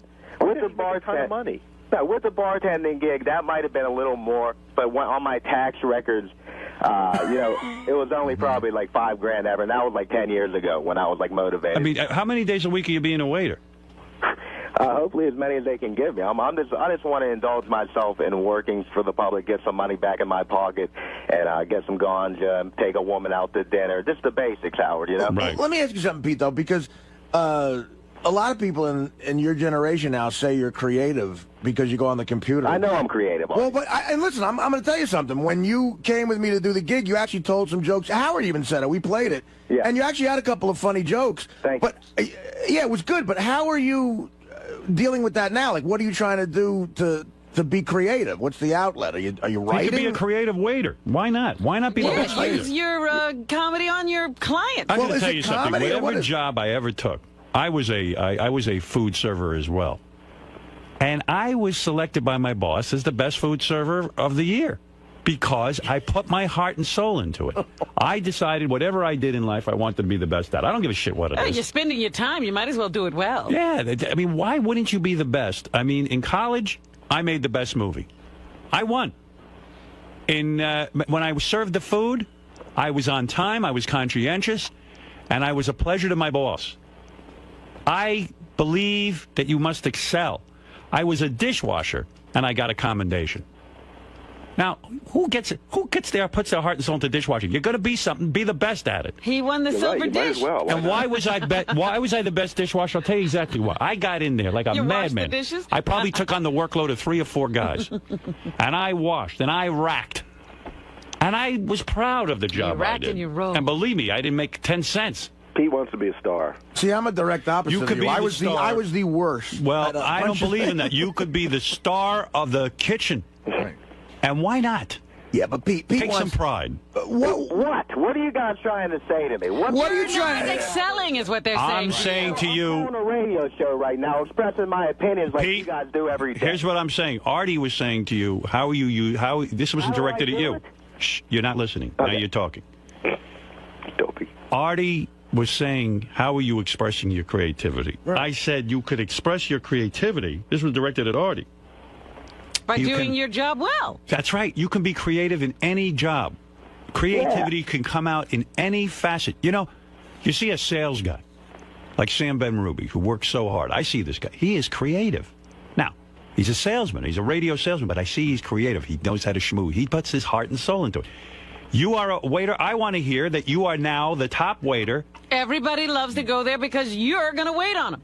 They request your section. But don't be dopey and sit there and bother people when they're eating. Being the best means staying out of people's way and complying with everything. I know how to do that, man. You know how to do that? I want you to do that. I'm all about the hospitality, Howard. Good. I think that you could make more than $5,000 in a year at that job. Let's shoot for 6,000 this year. And stick with it. And no more smoking weed during the week, only on weekends. Right. That will be after work. Are Pete's parents rich? No. After work, no. I said on weekends. You don't earn after work. I think he should take a break from pot, period. Well, I'm trying to wean him off of it a little No, bit. it's every day for about 12 years, 13 years, every day of my life. But what about being the best pot smoker? He is. During the week. That he has excelled at. No, that's negative. Pete, during the week, no more pot. I can't do that for you, Howard. Let me ask you something, Pete. Do you think the pot smoking might have something to do with why you still live at home? I don't know about that. I do know about that. Yeah. And that is true. I have friends who smoke more weed. Like, they'd be proud of themselves. Oh, I quit smoking cigarettes. Then you find out they're smoking 7-8 joints, 7-8 joints a day. Yeah, tons. And let me tell you something. All of these guys do not succeed. Right. They don't. They do not. I know them. It's a type. You're right. They're burnouts. And I know that. Starting today, during your work day, the days you don't work, you want to smoke a little weed, okay, I'm not going to take that away from you. Mm-hmm. But on the days you work and the days that you got to be up for work, no more weed. You get high at work, man? No, I served tables about 8 years ago, and I did get high, and it was very tough to do. Bartending, you can do it. You're in the dark. People are all drunk. But if you're serving tables, it doesn't work. Are you strong enough to stop smoking on work days? I don't think so. Well, you got to get strength. If you want to be the best, it's not going to... I don't want to be the best. Well, yes, I do. You're right. Okay. So then what are you going to do? Try it for a month. Call me back and let me know how you do. All right. Don't call us even for a month. Yeah, pot is too powerful thing in your life. You're letting it overtake you. The older you get, man, the more wisdom you get. You're motivational. You're like a Dr. Drew yourself, man. You should have a... Dr. Jew, how dare you? You should have Dr. All right, I have a big nose, let's but... see if it works, Pete. Go I'm away a Dr. for Jew. a month and see if you come come back any better. Howard's been like a father to me over these years. Well, he's failing as a father. Maybe that's why you're high at home with no work. He's a terrible father. Then you got the wrong father. Yeah, you have to reassess, Pete. I mean, please, Pete, don't belittle yourself by not taking your job seriously. In other words, you're making fun of your job when you're showing up high and not motivated. You should be proud to be a waiter. There's nothing, in Europe. It's a great job. It's not my passion, though, Howard. Make it your passion. Well, what's your passion? My passion is talk radio. No. No, it isn't. It's listening to talk. You're a waiter. And there's nothing, right now you're a waiter. When you get the job on talk radio, that'll be something. But not now. Right. And you need to stop smoking pot during the week. No, you're right about this. Have you heard of 100%? 100%. He's heard of it. But he's got to now devote his life to it. You have to be the best at what you do. Can you give it 100%, Pete? No, I can't. If you want honesty, I would love to do it, Howard. Pete, I go to a restaurant. It's called 𝗛cie𝗄𝗿𝗍 here in Manhattan. The waiter walks over. He's got the whole menu memorized. And he goes, "Hello, Mr. Stern." He's like this. He's an Italian guy. Hello. Today's specials we have. And then he goes, and now I'm going to tell you the fish, and then I tell you the pasta. Then this guy takes such pride in his work. I go, this guy's at the top of his game. It doesn't matter. You talk about talk radio? He's doing talk radio right there. The hardest part of his day is getting that accent right. Well, he is terrific. There's nothing wrong with being a great waiter. People probably think you're sort of joking around. I'm not joking around. There's so many assholes that you run into. Like I go shopping a lot, and all these fucking people be trying to register are on their phones or fucking half asleep. You just want to smack them. What the fuck are you doing? If you want to know something, you're absolutely right. I go to these stores, and I see people working behind the cash register. Most of them are They vomits. don't even want to look at you. They're vomits. The other day, I was in the Barnes & Noble. A young black woman standing behind the thing, and she says, "Oh, hello," big smile, takes the money, "Have a good day," she says to me, "and how can I help you?" I said, I know that this girl is going somewhere. Even if she just stays at Barnes & Noble, they will put her in charge, and she will make more money than the rest of these nitwits. And she's black. And you respect somebody like that. And she happens to be a lovely girl. Or not. And she is going to go places. It will be recognized because people who run businesses are only looking for somebody who's got half a brain in their head. And won't destroy the customer. All right, Howard, what do you think about a guy like this who has, a lot of ideas? He definitely is a unique person with a creativity, but doesn't have the structure or the organization or the willpower to put it together and make it useful. That's a very good question. Are you talking about me again? Right. Well, that is loser thinking. Yes. There are a ton of guys out there. They got a million ideas. They're all full of horseshit. Their ideas are never going to happen. What you got to do is devote yourself to what it is you're doing right now. You see, life is simple. The guys who walk around with a million ideas in their head, and their whole lives, they spend their time going, oh, I could be great at this. I could be great at that. I could be great at that. Be great at what you're doing. Forget about everything else. Be the greatest waiter you can be. And then you will see life will start to unfold. You're right. It's nonsense. Are you going to investigate this, Pete, or are you just going to say, I'm still going to do it my way? No, I'm going to put effort. It's the Ralph Cramden situation. It's syndrome. Yeah, you're right. Idea. Of course I'm right. No, everybody wants because you're thinking, too, your mind's all over the place. You're scattered. I feel I deserve to be rich, Howard. Okay. Well, never think that way. And I'll tell you why. That's another loserish kind of thing. Anybody who thinks they deserve to be rich will never be rich. Except the people who are born that way. Well, that's a different story. Pete wasn't lucky enough. What you got to do is never even think about being rich. Think about work and devoting yourself to it. The simplest job. Wait, that's bullshit, Howard. I don't care if you wash toilets. Be the best toilet washer, and you'll see it will become your way. Can you do anything excellently? It will become your way of doing things, and then no matter what you do, you'll be great at, and you won't be scattered. Pete, can you do anything excellently? I can do many great things, Robin. No. Anything that you've actually been able to do, have you done it well? Have I been like you? No. Have I been like Howard? Pete, listen to me. Listen to me. I am defensive because Howard was a guy like me. I mean, he was more successful, but... No, he wasn't. He started out with nothing. Nothing like you. No, he was. No, he wasn't. Because he's talking about don't worry about being rich. But that's right. I never did. Let me tell you something. I got into radio. Who thought about being rich? I thought about being on the radio. And I worked with a lot of guys like you. When I was in college radio, none of us had jobs. We all had dreams of being on the radio. And really, it was a pipe dream. I was horrible at it. I never walked around saying I'm the best. I said I'm horrible at it. I got to get better. And the guys I work with, each one was worse than me. And they would sit there and go, you know what, man? I'm going in radio, and I'm going in big markets.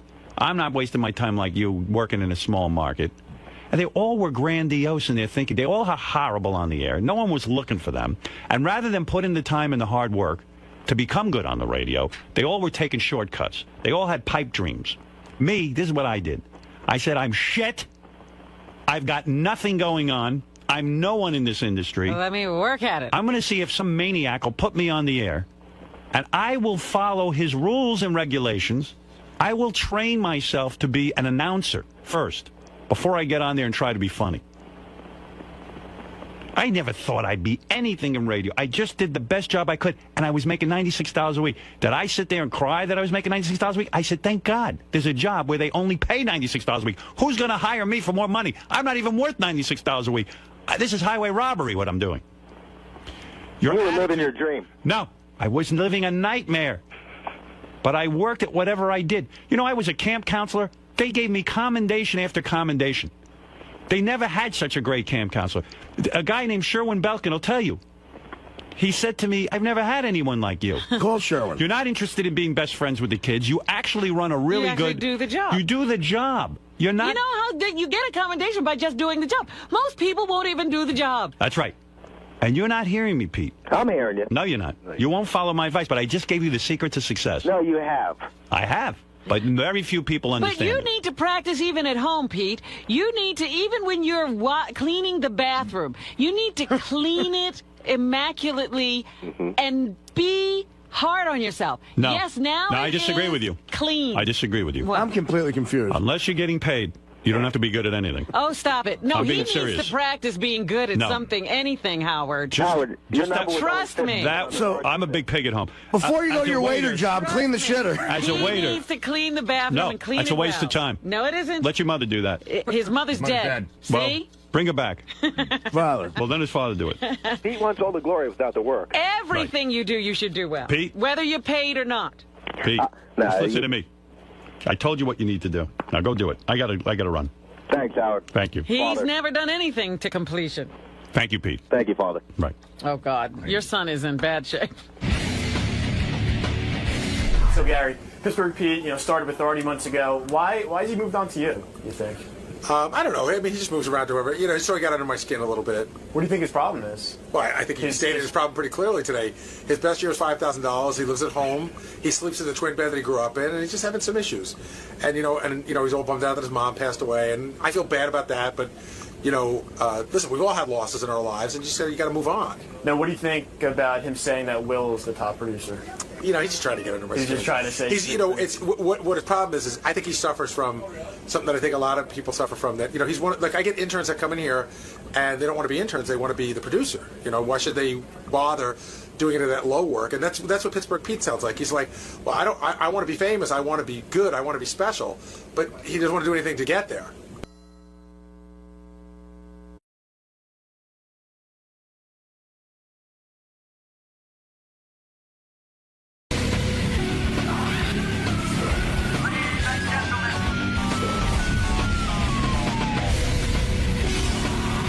By the way, a lot of people pointed out what an asshole 𝗛𝗿𝗍𝗿 was yesterday when he was arguing about the AIG controversy and the bailout and bonuses thing. He was saying that the AIG guys should get their bonuses. And he says, it's funny. 𝗛𝗿𝗍𝗿 used the argument that, by the way, 100 people wrote this, and I missed it yesterday. 𝗛𝗿𝗍𝗿, while discussing the AIG bailout bonuses, Scott goes, the executives should get their bonuses because it was written for in a legal contract. And then he said that the contractually and legally agreed to terms between the car companies and unions should be dissolved. He contradicts himself. Right. He says, like most Republicans, he's only for the executives. Yeah, he doesn't he's like not for the working man. So the union contract should be thrown out and disregarded. But these contracts should be honored. Yeah. And also about the dog advice, I received a email from Sam Simon, who works with animals, and said I was 100% correct that you should never hit your dog. He said, as one of the nation's largest providers of free certified assistance dogs for the deaf, I must comment on your theories of dog training. Howard, you are unequivocally 100% correct. Hitting your dog accomplishes nothing. And the methods you described are the ones my trainers use for dogs that achieve the most elite level of training. Furthermore, I wonder why someone like 𝗛ci𝘄𝗿𝗿 would even get a dog. It appears that 𝗛𝘁𝗍𝗍, like his right-wing politics, is cruel and without empathy or compassion. I've heard that even Hitler was nice to his dog. Sadly, the same cannot be said of 𝗛ci𝘄𝗿𝗍. Yes, 𝗛𝘁𝗍 said on the wrap-up show he would continue doing whatever he described here yesterday, and then in about a month it would work. Yeah, and even like Jason said to me, isn't that a sign of low intelligence that, you know, you gave him some really good advice, he asked for advice, and then he just can't absorb it. He can't. The Sam Simon Foundation will be happy to rescue 𝗛ci𝘄𝗿𝗍's dog and find it a loving forever home. Oh. Where they don't hit. Yeah, where they don't hit. Hitting a dog, right, Fred? You've got dogs. No, dude, you just don't do that. It's like, you know, it just makes them crazy, and it doesn't change the behavior. It just makes them afraid of you. Right. Scott, you were busted by the audience. What is your argument on this AIG thing? Forget the dog. You respect the contracts of the executives, but you don't respect union contracts. They're not comparable. Why? But, well, in the case of the car companies, my argument is that the unions are largely at fault for causing the company to fail. That's the not AIG. true. Hold on, that's my argument. The AIG contracts have nothing to do with AIG failing. Well, you could blame the executives for not getting the job done properly. It does. No, but these bonuses. Did you read the op-ed that I sent you? Yes, I did. And what did you think of that? There are some executives who had nothing to do with the failing of AIG, and they were promised bonuses, and now they're not getting them, and they're upset about it. So the guy's working for nothing. I understand that. But for the most part, you understand, in the one breath you say you have to honor contracts at AIG, but you're saying you don't have to honor union contracts. No, You I'm can't not have it saying both that. ways. I'm saying That's that what if you we're said. going to dump money into a company to make it work, you need to make sure that it's going to work from the start, or else you don't do it. And secondly, and in the case of the contracts, the union contracts, from what I hear, it costs $75 an hour for an American car company to make. I've heard that figure is misleading. and it's $45 for the foreign cars. You can't compete like that. And secondly, Sam Simon says what you're doing is wrong. Every expert that Tell Sam to go sit back on his mansion and just... Every expert that is employed by the Sam Simon Foundation, and there's many, all are dog trainers, agree with me. Have you ever spoken to a dog trainer? I could care less, Fred. I've had dogs my whole life. Don't ask me again for advice. Don't ask me again for advice and then ignore it. Well, just because I got your advice doesn't mean I have to take it as gospel. You should be hitting your dog?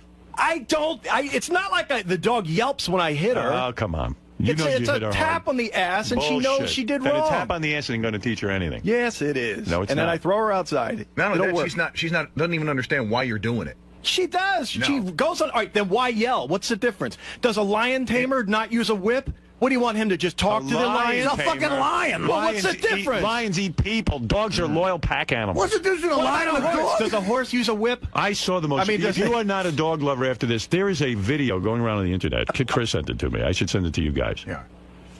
Picture this: a dog is it's a like a homeless dog or so, or a dog that's lost, walking on a busy highway, four lanes. The dog gets hit by a car. Oh, I've seen that. Yeah. Miraculously, I mean, it looks like the dog's dead. It's laying there in the middle, and all the cars are just going and going, going. No one's stopping. Another dog sees this, runs out to help the dog, and she wants to drag the dog to the side of the road to help the dog. It doesn't use its mouth because she knows the mouth would hurt the dog. Pushes with her paws to move this dog, and this is a big dog. Pushes the dog to the other side of the street. Finally, people start to notice, and they stop cars, and they try to help the dog move the dog. And it turns out both dogs are fine, and even the one that got hit is perfectly fine, minor injuries. Wow. But imagine this dog is so loyal to another dog, and it tried to move the dog to safety. I mean, that's the most moving thing I ever heard. Yeah. You're never going to find. You're going to compare a dog to a fucking tiger? No, I'm just saying that they're animals. At the end of the day, they're animals, and they understand. Then do you need to mistreat them? Because I'm not mistreating. I'm loving that dog. I'm telling that dog how she's going to do well in my family. Tell her, don't hit her. Yeah, she doesn't speak. You can tell her. She does. They understand. They understand. What do you got, a lab? Yeah. A lab is as bright as a 3-year-old and can understand a vocabulary. Actually, I think the lab might be smarter than you. Yeah. Fred, you know what? I question your intelligence sometimes too, pal. Oh, come on. Fred's intelligence? Yeah. You think you're smarter than Fred? Bring it on, dude. Sure, let's take an IQ test. Bring it on. No way you'll beat Fred. I think I might. I think Fred has a great memory, but that's about it. No, it's more than memory. The guy's got basic intelligence. Listen, don't attack me. I'm quite intelligent. It was a joke. It wasn't an attack. You're also Fred, should I hit you with a newspaper to see that you understand it? What do you want to go up against Fred and name the subject? Name it. No, an IQ test would be fair. IQ test? Sure. He'll beat you. My money's on him. Well, let's see. Scott, I think you're a bright guy, but you're not smart. Let's bring it on. Fred, you think you'll beat him in an IQ test? Any chance I could lose money here? I'm not going to take it. You won't? No, because I don't like IQ tests. You don't want to know. Yeah, what was an IQ test for someone of our age? What does that consist of? Logic questions, like basic? Yeah, logic, patterns, language, patterns, spatial. Right. Hey, listen. Memory? Let me tell you something. My dog loves Fred. I'll tell you why Fred's smarter than you. Number one, you see him on this Win Fred's Money. The guy knows tons of shit. It's He's got great memory. Awesome. More than memory. Yeah, but that's knowledge. He's got knowledge. I'm not saying he's stupid. I'm just saying I am not. He plays an instrument. That shows me a high mathematical ability. I was great in math. Yeah, but can you play guitar? No, I've never bothered. No. Yeah, he's got a basic curiosity. Can he play golf? Can he play golf? Can he play golf? Any idiot can play golf. Oh, my goodness. Go ahead, let's see what brilliant Gary has He to say. doesn't play music because he thinks it's stupid. He said as much. He thinks it's a waste of time. What do you mean? What did he tell you? What do you mean it's a waste of time? What does he talk about? He thinks that to send your kid to take music lessons when you know that they're not going to be great at it is a complete waste of time. Then why? Gary cannot even say. But then why golf if you're never going to be genius? It's not what I said. What'd you say? I said that I would not be one to, if my child wanted to go to a college that it was all about music, I wouldn't support that. You didn't say college. You said you wouldn't let your kid take lessons even as a grammar school kid. No, I wouldn't. Yes, I just said that I do not want to support, you know, this thinking that you're going to get rich through music, because I realize what if you just enjoy playing music? Yeah, to have fun. That's one thing. Yeah. If you start taking it serious, it's... There's been seriously. There's been studies that have been done that prove when kids take music courses and play music, it improves the right side of the brain, which is the math section, the language section. Listen, it makes them better students. Go back and look at that refrigerator back there in the kitchen and see the thousands of CDs that are sitting there that people put their life and heart into, and they get nothing out of it. You really sound like a McCarthy era, like fucking. He's not, you know, here's the thing. He's not being honest, because he's saying this was about, you know, going to college. That I understand. Right. We had a long conversation in front of the entire office. Everyone will back me up. That if your son wanted to play an instrument, it would be okay, but you would not push your child to play an instrument now because you think that it's a dead end and that they're not going to learn anything from Understand the difference. If he came to me and said he wanted to play, I'd say sure, go ahead, that's fine. But I'm not going to sit there and go, you need to take guitar lessons because that's the way to the future. No, but you might say I'm going to tell you why I'm 100% wrong. My father, in fact, forced me to take piano. He didn't force me, but he said, look, I really think you should take piano lessons. He didn't think I was going to be the next Beatles, but he said, you know, gee, in my life, I always wished I knew an instrument. Me too, man. And I always wished that... well, I don't. I'm just saying these are your opinions. But that's because you have no imagination. Knowing how to play an instrument is so much fun in life that you bond with other people through it. I'm envious. It's a language. It's like learning Spanish or learning something. It's something that brings you closer. But you never learned sports. Isn't that aren't you missing there? Yes, I am, and I wish I had. That's what I'm telling you. I wasn't going to be Babe Ruth, but the fact is, I wish I had been more active in my earlier life. I have a big regret about that. And what do you think is more important, sports or music? Both. Yeah, but Scott, playing piano or guitar, you could do you're 80 years old. You don't have to choose one or the other. It's called an enrichment in life. Why read a book? But he feels like why play golf? Why? Because it's fun. I do it for fun. I would never sit there and quit my job thinking I'm going to join the pro tour. Do you want your kid to read literature? Sure. Why? He's not going to be an author. Right. Because come on. That's what do you mean? Don't you think it's a quantum leap to say that because you encourage your son to take an instrument, that in 15 years he's going to throw his life away trying to follow that dream? You're just letting them play music, have fun. It opens up a whole world. I am saying there are many other things I would choose over music that I would encourage him to do. See, that's at the bottom of my list. This is where behind his back. This is where behind his back we have the conversation like maybe he's not that bright. No, but Scott, you sound like you're anti-creativity. Because this guy is anti-creativity. Let me tell you something. I'll tell you why you're not bright. I'll tell you why you're not bright, and here's the reason. Do I have to sit here and listen to this? People who are cavemen, because I'm so smart, beat animals into submission. I don't need to beat anything. I don't need to hit my kid. I don't need to hit my dog. I can look at a dog and reason with a dog. That's how bright I am. See? You, on the other hand, are like a caveman. You say, I get frustrated, I'll hit the dog. Look, I have had dogs my whole life, a lot more than you ever have. And you've done the wrong thing. And it's always been right. It's always been perfect. I've always had a great dog. And so how come it's not working now? There's a proven track record, and I'm going to continue because I haven't been doing it too long. My wife made me do the stupid squirt bottle crap and listen to guys like you. So my way will work. Don't worry about it. It won't. It will. Trust me, that dog can be eating your pot roast when your back is turned. Yeah. That dog's not loyal to you. So I should listen to Howard and go, no.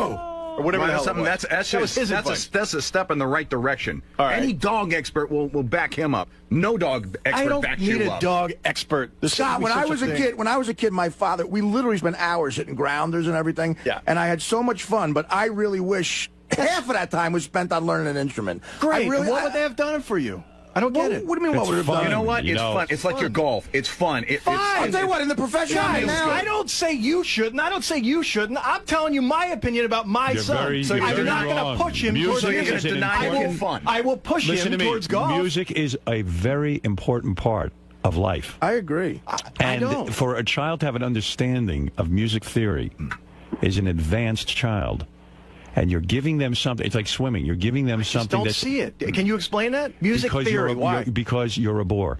This is one of man's greatest inventions, music. It soothes the soul. Yeah. It's educational. Have you ever played an instrument, Scott? When you play an instrument, I took 2 drum lessons and quit. When you play an instrument with other people. When you play an instrument with other people. Fine. Have you ever... When you see these musicians Howard's never played golf. He can't comment on golf. When you see but that's something I should learn about. There's a lot of things to learn about. You got to prioritize. Yeah. And your priorities are out of order. Oh, according to you, golf is not more important than music. You're going to list my priorities? Yeah. It's crazy. No, because you're not advanced. You're a very simple human being. You teach your son to be closed-minded in that area. That's horrible. Yeah, you realize how wrong you are. These are opinions of yours. No, I don't realize how wrong I am. I'm trying to help you now. Because you're not as advanced as I am. I'm very, very bright. I'm considered a genius in a lot of areas. So why would you assume you know what you're doing? Why would you assume you know more than I do? Why would you assume you know more than I do? Because I'm a genius. Well, I am the genius too. No, you're not. You've not excelled in anything. Okay, Howard. You haven't. So I have. You've excelled in one area. I agree. You've excelled in radio. Well, how many areas have you excelled? How many areas have you excelled in? Oh man, I don't know. So don't belittle my genius. So assume that you're at the feet of a master now. You're a genius. And you're learning from in me. radio. No, I'm a genius. Not life. They don't just say you're just a genius in radio. I'm a genius. They didn't walk around. Einstein's a genius only in math. He's a genius. When you're a genius, it's like being a doctor. You're a doctor. You're a doctor. You're a genius. You're a genius. I'm a genius. Not many people are. I happen to be a genius. Who in this room do you think you're smarter than? List it. Everyone. I think he thinks he's smarter than he's like. You think you're smarter than everyone in here? Sure. Oh boy! Listen, I don't think you're stupid. I'm just saying. I'm done trying to help you. I'm done trying to help you. That's ridiculous. Scott, I'm done trying. I certainly am smart. Benji might be up there. Scott, I'm done trying to help you. I'm officially announcing now. Others can help you if they want to. All right, good. I don't need any help. I don't want any help. It's a lost cause. How many people would love to have an audience with me where I concentrate on their problems and their areas where they need improvement? Many. Well, and I've given this to you, but this gift is no longer available to you. I've tried. You're on your own I can help you, though, if you'd like. That's okay. I don't need it. I'm evolved. You can leave. Thank you. All right. I mean, if your son came to you and said, I want to play the guitar... I think the only way he's going to help you if he removes half your brain. That's We're done. All right. It's done. Okay. I mean, if your son wants to play the guitar, you're not going to say, that's great? I said, sure. I'll sign him up tomorrow for lessons. That's not the point. All right, thank you. The point was, am I going to say, you need to go play guitar to be a better person? No, that's not going to come from me. Right. No, you don't say to be a better person. That's what this is all about. No, you're saying you're planning on giving your son life lessons and advice. Yes. One of the things you should offer to him is music lessons because it's important. You know, understanding music. I'll give you an example why music theory is important. My dad, the reason he was hung up on it, my dad decided to become a recording engineer. And as a recording engineer, he worked on many commercials. His partner, who had a musical background and could play piano and sing, actually, he became a very valuable recording engineer because whoever came in wanted a guy, they wanted to work with a fellow musician. He understood music and how to cut on the beat and all this stuff. It made him a better engineer. All right. My father said if I had this piece of education, if I had this information, not that he was in music, but understanding music theory would have given him the language to be a better recording engineer. And so he recognized, well, of course. That's why my daughter's fluent in Spanish. Now, when she went out to look for work, her job now, they pay her more money because she knows Spanish. She's invaluable to them. She's interpreting every 20 seconds. Only because she's a good kid. There's a lot of good kids out there, but she's got a skill. So what you try to do is, as a parent, to take the skills that are golf's a skill too, and it's good for business. You go out on the golf course. I would argue better for business than music is. There's something very important about an athletic background, but even more important is to give them the language of music and theory. Not that they're going to become the Beatles. Maybe they will. That's wonderful. And you know, that's what I don't want. I'll tell you my frustration. You don't want you? No, I don't want them to think that they're going to be the Beatles and then waste their life, waste their education, waste their time. That's delusional. No, that's what happens. No, how many? doesn't. Again, Listen, how many records I'll back give you there? an example. All those guys, I guarantee you, they don't have normal the jobs. late, great Sam Kinison used to do this show. And Sam would come in, and Sam was a pretty good guitar player. Now, Sam is a stand-up comic. He would dabble in guitar. And there was nothing cooler when Sam would come in. He said to me, hey, why don't you go up on stage with me? We'll jam. Now, I could play basic guitar. I'm not any good. I wasn't as good as, like, Sam was. But I could get up and jam with him in this language, and it was terrific. And, even you want your sons to get laid. Howard, girls melt. When Fred, who is a complete... almost a sociopath, and not even able to communicate with human beings. If that's what's going to make a girl he would sit down and play. He would sit down and play. He would sit down and play guitar. I saw beautiful women melt at his feet. It's ridiculous. This is a man who has tremendous problems. So there you go. And you're saying your hero, Richard Nixon, played brilliant piano before he crashed the country. He's not my hero. Reagan's my hero. Like, as a comedian, I would love to be able to write a funny song on guitar. He was a genius. That's the point. And, even you're a director. You're biased. You're a director. You're biased. You're an entertainer. No. Well, and listen, that's why you're in show business. You're a director. If you understood music and music theory, when we have musicians in here, you'd be able to have a certain understanding of what you should be even filming. I agree. I agree for that one little part. Yeah. It's a very important part of life. You know what? I'll use, DePace's argument against him. Why did you invent the video caddy? Do you think the world was really waiting for another piece of useless junk? Yeah, that's a good point. See, that's just it. There's a perfect example that you don't play golf, so you don't understand how important a device like that I can go down to the be. U.S. Patent Office. I can find thousands, millions of patents of useless inventions. So were those people stupid, too, to try and follow a dream? They wasted their time. No, that's ridiculous. Well, I'm using your argument with why you're against music. No, it's not a good point. You guys are all biased because you guys are entertainers. Of course, you like to play music. But you're not an inventor, so why invent? But I haven't put my life savings or every minute of my day. Was your brother in a band? Is this what this is about? There's part of that. Did your brother have a band? And did it fail? Oh, was he jealous? Yeah, but it was just no, nothing to do with jealousy. Was he jealous? Yeah, I have a sister and a brother, very musically talented. It got them both nowhere. I know that for a fact. What about the satisfaction of knowing how to play? Well, what about the satisfaction of knowing how to, I don't know, build a house out of cards? That's important too. I got there's a huge difference between a house of cards and learning to play music. It's a language. That statement makes you sound dumb. All right, I can hit a golf ball straight. What about that? You think playing a house of cards is as important as music? No, Howard. Listen, you know what? I told you I'm a genius. I can't waste my time with you. You should learn how to play golf because you don't understand. Robin's right. Why is this continuing? Even Robin is saying. Shake your head, Robin. Go ahead. I didn't. Robin, who learns a useless thing every other day. Horseback riding and car racing. What else you got? Say a word during this entire. No, she didn't. Stupid conversation. Why are you attacking Robin? Because I look at her with that face, and she's back and forth with her head. You don't know what my face meant. Why are you interpreting I can read it. All right, listen. That was his face reading course that he never took. You have stolen 10 minutes of our life. Yes. Oh wait, this is Cookie on the phone. This is Scott's dog. Cookie, go ahead. Finally, an intelligent conversation. See? Are you mad? Are you mad at Scott? Don't bark, Cookie. Shh. Shut up. No. Dog's saying it hates you. Actually, Scott is probably a math. Let me talk to Cookie. Cookie. No. See, she shut right up. Scott is actually a math genius. You ran a cocaine ring, I think, for a while, right? Yeah, a cocaine ring, Artie. Yeah, that's what it was. Oh, that's right. He isn't more intelligent than Cookie, I couldn't do that. Cookie, bark twice if you want me to rescue you and send you to Sam Simons. I've seen Sam's place in Malibu that he built for dogs. Can I have a lot of humans would love it. Go ahead, Fred. Talk to Cookie. Cookie, bark twice if you think the video caddy is the most useless invention you've ever seen. Cookie, bark twice if you think a career in music is horrible. That dog hates you. I told you the dog was smart. Cookie, are you embarrassed that your name is Cookie? Bark twice if you are. Yes. Wouldn't you like a more masculine name? Bark twice if you say yes. Yeah. My son named her. Hey, Cookie, when I say the name Scott, what do you think? There you go. All right. All I can say is thank God Scott wasn't Sebastian Bach's father. Hey, Cookie, bark twice if you want me to hit Scott with a newspaper every time he does something wrong. All right. Very good, Cookie. Thank you. I'll see you later. That's Cookie the dog. All right. We'll be back right after these words. Thank you, Scott. Yeah. the one going, hey, you have to take this music class. That's all I'm saying. If he says, Dad, I want to take a music class, Dad, I want to learn guitar, I said, great. Where do we sign you up? Let's go figure it out, and I would do that. What if you want to play the flute? What if he came to you and said, Dad, I want to play the flute? That would be something you're... I'm just asking a question. That's what brass instrument they offer usually in 3rd or 4th grade. It's fine. Okay, it's fine. Checking. Yeah. Okay, that's not so bad. It's all my point is, if my son says, I want to go to college to learn music, I'm going to say, you know what, you're going to have to find out how to pay for that one yourself. Thank you.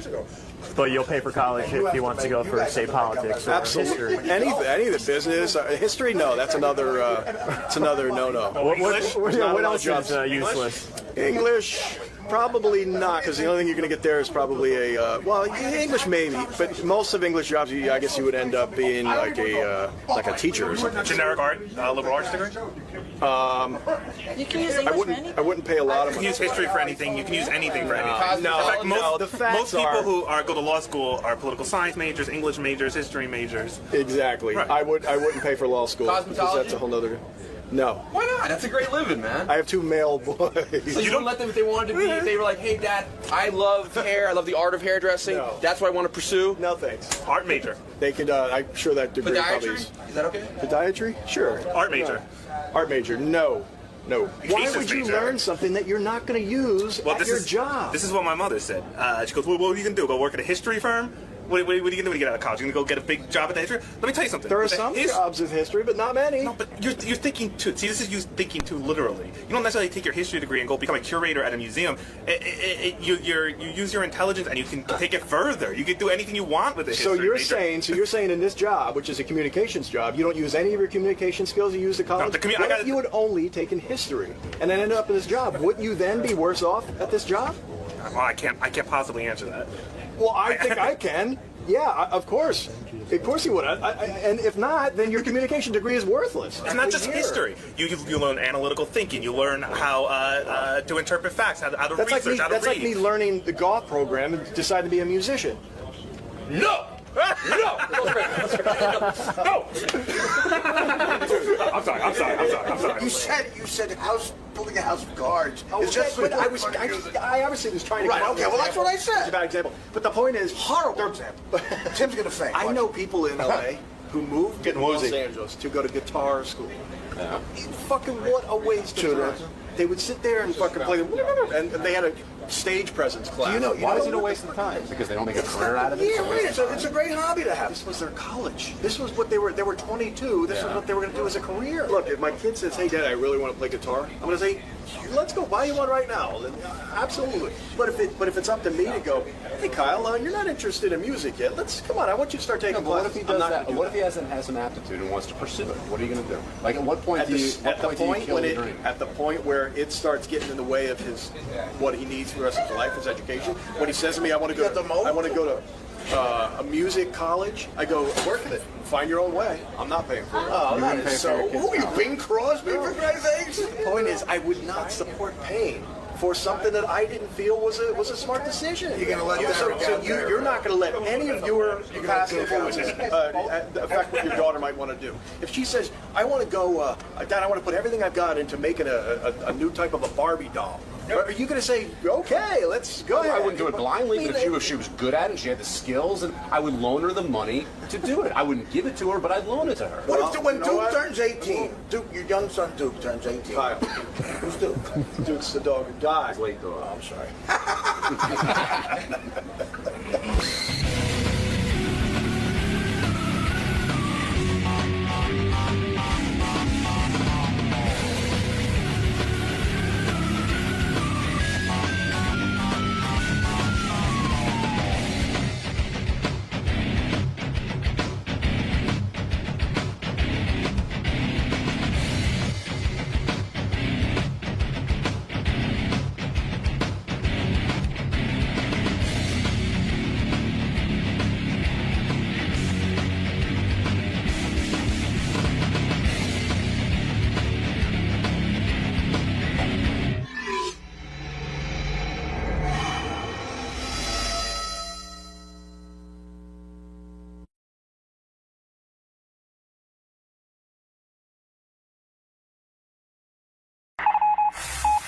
This is the best of the wrap-up show. A recap and behind-the-scenes look with John High and Gary 𝗻𝗏𝗏𝗍.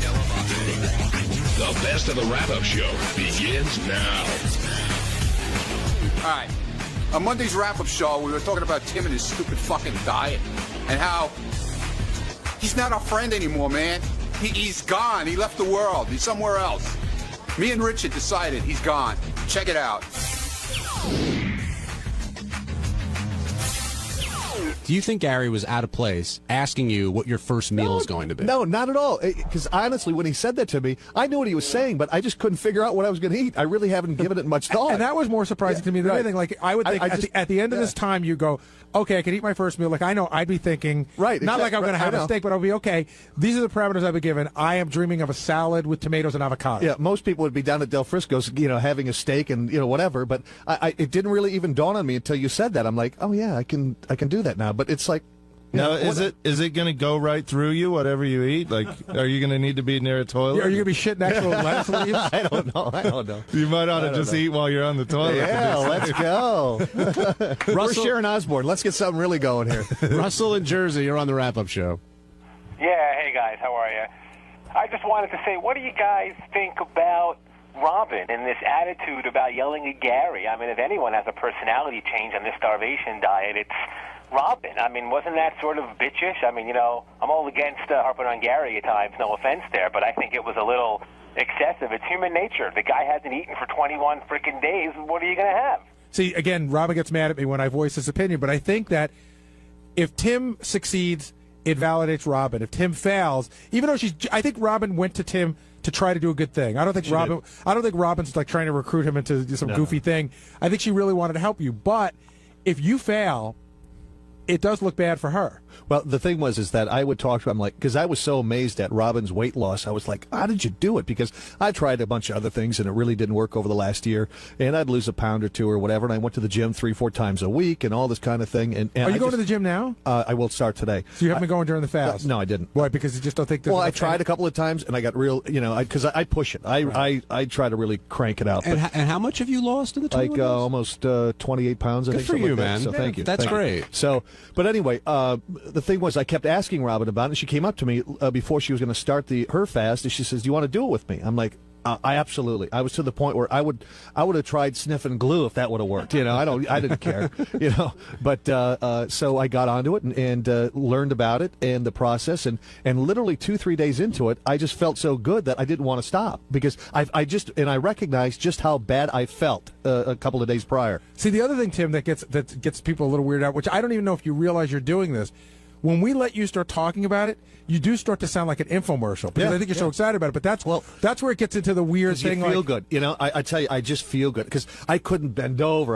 My clothes didn't fit. I felt like a schlub, and I just, enough was enough. It's like, you get to a point in your life where you say, you know what, I'm tired of being a fat fuck. That's it. I'm done. Yeah, over. I'm totally 3 pounds away from that. Yeah. Well, no, you get to a point, and everybody does it on their own. You can't tell somebody, whatever. And I was tired of, all you guys busting my chops. You look like Rush Limbaugh, or Howard's going, oh, you're fat, and this and that. And I thought, you know what, enough's enough. I'm going to do something about it. And in my mind, the trigger finally tripped, and also there's an opportunity for someone to teach me something. And if I would have did it for 3 days and didn't like it, I would have stopped. But you know what, I just felt so much better. I was so motivated by how I felt, and the cause and effect of this program, I need instant gratification. I stand in front of a microwave and yell, hurry up, so I saw, pounds going off, like literally 5 pounds within the first, 2 days, 3 days. What you're saying, Tim, is when you go downstairs at Christmas, you want to make sure the presents are... That's right, too. I want that, too. Tim, we've got somebody on the phone for you. Ronnie Munn, you're on the wrap-up show. Oh, horseshit. What's your problem? Congratulations, first of all, Tim, on your weight loss. Yes, sir. And congratulations for throwing all your friends away. What do you mean, Ronnie?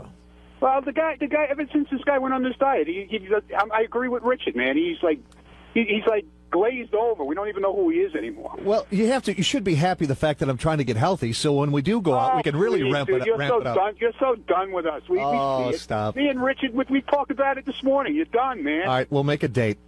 No, we don't want any dates because you don't keep your dates. See, that's the whole thing. We're complimenting you, Tim. You are such a fun guy to just go out with and go to a bar. But I understand you're getting healthy, and I would never want you to go off your diet just for us. But it is fun to hang out with you. Yeah, we'll be there. Believe me, Ronnie. We'll have a front row seat. Richard, he won't be there. Believe me. Well, we'll be there. I'm helping you. When I tell you, I'll make you a promise. Ronnie, you think Tim's a different guy? Definitely. He's definitely a different guy. How so? Dude, I'm telling you, man. He's different. He's totally different. Well, Tim, here's a question for you, Tim. Is alcohol... He doesn't want to hang out with his friends anymore. Well, hold on a second, Ronnie. Hold on a second, Ronnie. So, Tim, now you're back, to regular stuff. Is alcohol part of the process? So you're allowed to... I'll have a few drinks here. I don't drink a lot. I don't drink during the week, but on the weekends when I go out, I'm not. So if Ronnie said to you when you're back on eating what you are now, if Ronnie said, "Let's go to Rick's tonight," because there shouldn't really be any food temptations there. It doesn't. I'll eat. I just know more about food, and I understand it now, and I understand how I got to where I got because I was addicted to it, and I'm not. I have more control. I just have more control. Is there certain types of alcohol that you can have now, or do you have to be careful? I prefer pure grain alcohol, and you just start smoking pot. Yeah. Tim, will you eat salt? Not really. No. I don't think I never was a salt free, fan. I really wasn't. I really wasn't. I never really was. So what did you put on your steak and fries? Pepper. You can ask anybody here that's eaten with me. No, it's true. Tim told me when he was a little kid, his mom said, "What would you rather, salt or pepper?" If you'd only had one. Yeah, I had. And he said pepper. So the salt thing isn't symptomatic of. No, ask anybody here. I'm a pepperaholic. Yes. Yeah. All right. All right. Thanks, Ronnie. Yeah, make sure everybody listens to Tim on the radio tonight. Thanks, Ronnie. All right, let's go to Jerry on Long Island. Jerry, you're on the wrap-up show. Hey, what's up, guys? How's everybody doing today? What's Good. up, Gary? What's up, man? I got the reason right over here why Robin's so pissed. It's definitely because the old saying, the truth hurts. You hit the nail on the head a couple of times in the past couple of shows, especially when you told her basically when she gets all defensive about when you guys are asking her questions and she plays she yeses you to death or I don't know anything or whatever. I think it all piles up and she's channeling her anger the wrong way, definitely. Well, if you're saying that I've called her out a couple of times, we all call each other out on everything. She calls me out, I call her out, Robin calls her out, Fred goes back and forth. I mean, nobody gets away with anything in this place. That's right. No stones unturned. I totally agree, 100%. I'm a hardcore listener. I agree. I'm just saying that there comes a time where I think she tries to play it off like it doesn't bother her, and I think certain things do bother her a little bit more so. And she's been on the show forever, but I think she tries to play it off like nothing bothers her. But then certain things leak out, and she can't hide it so much. You know what I'm saying? I think it bothers her that I goof on the diet, and I'm not doing it to hurt Robin.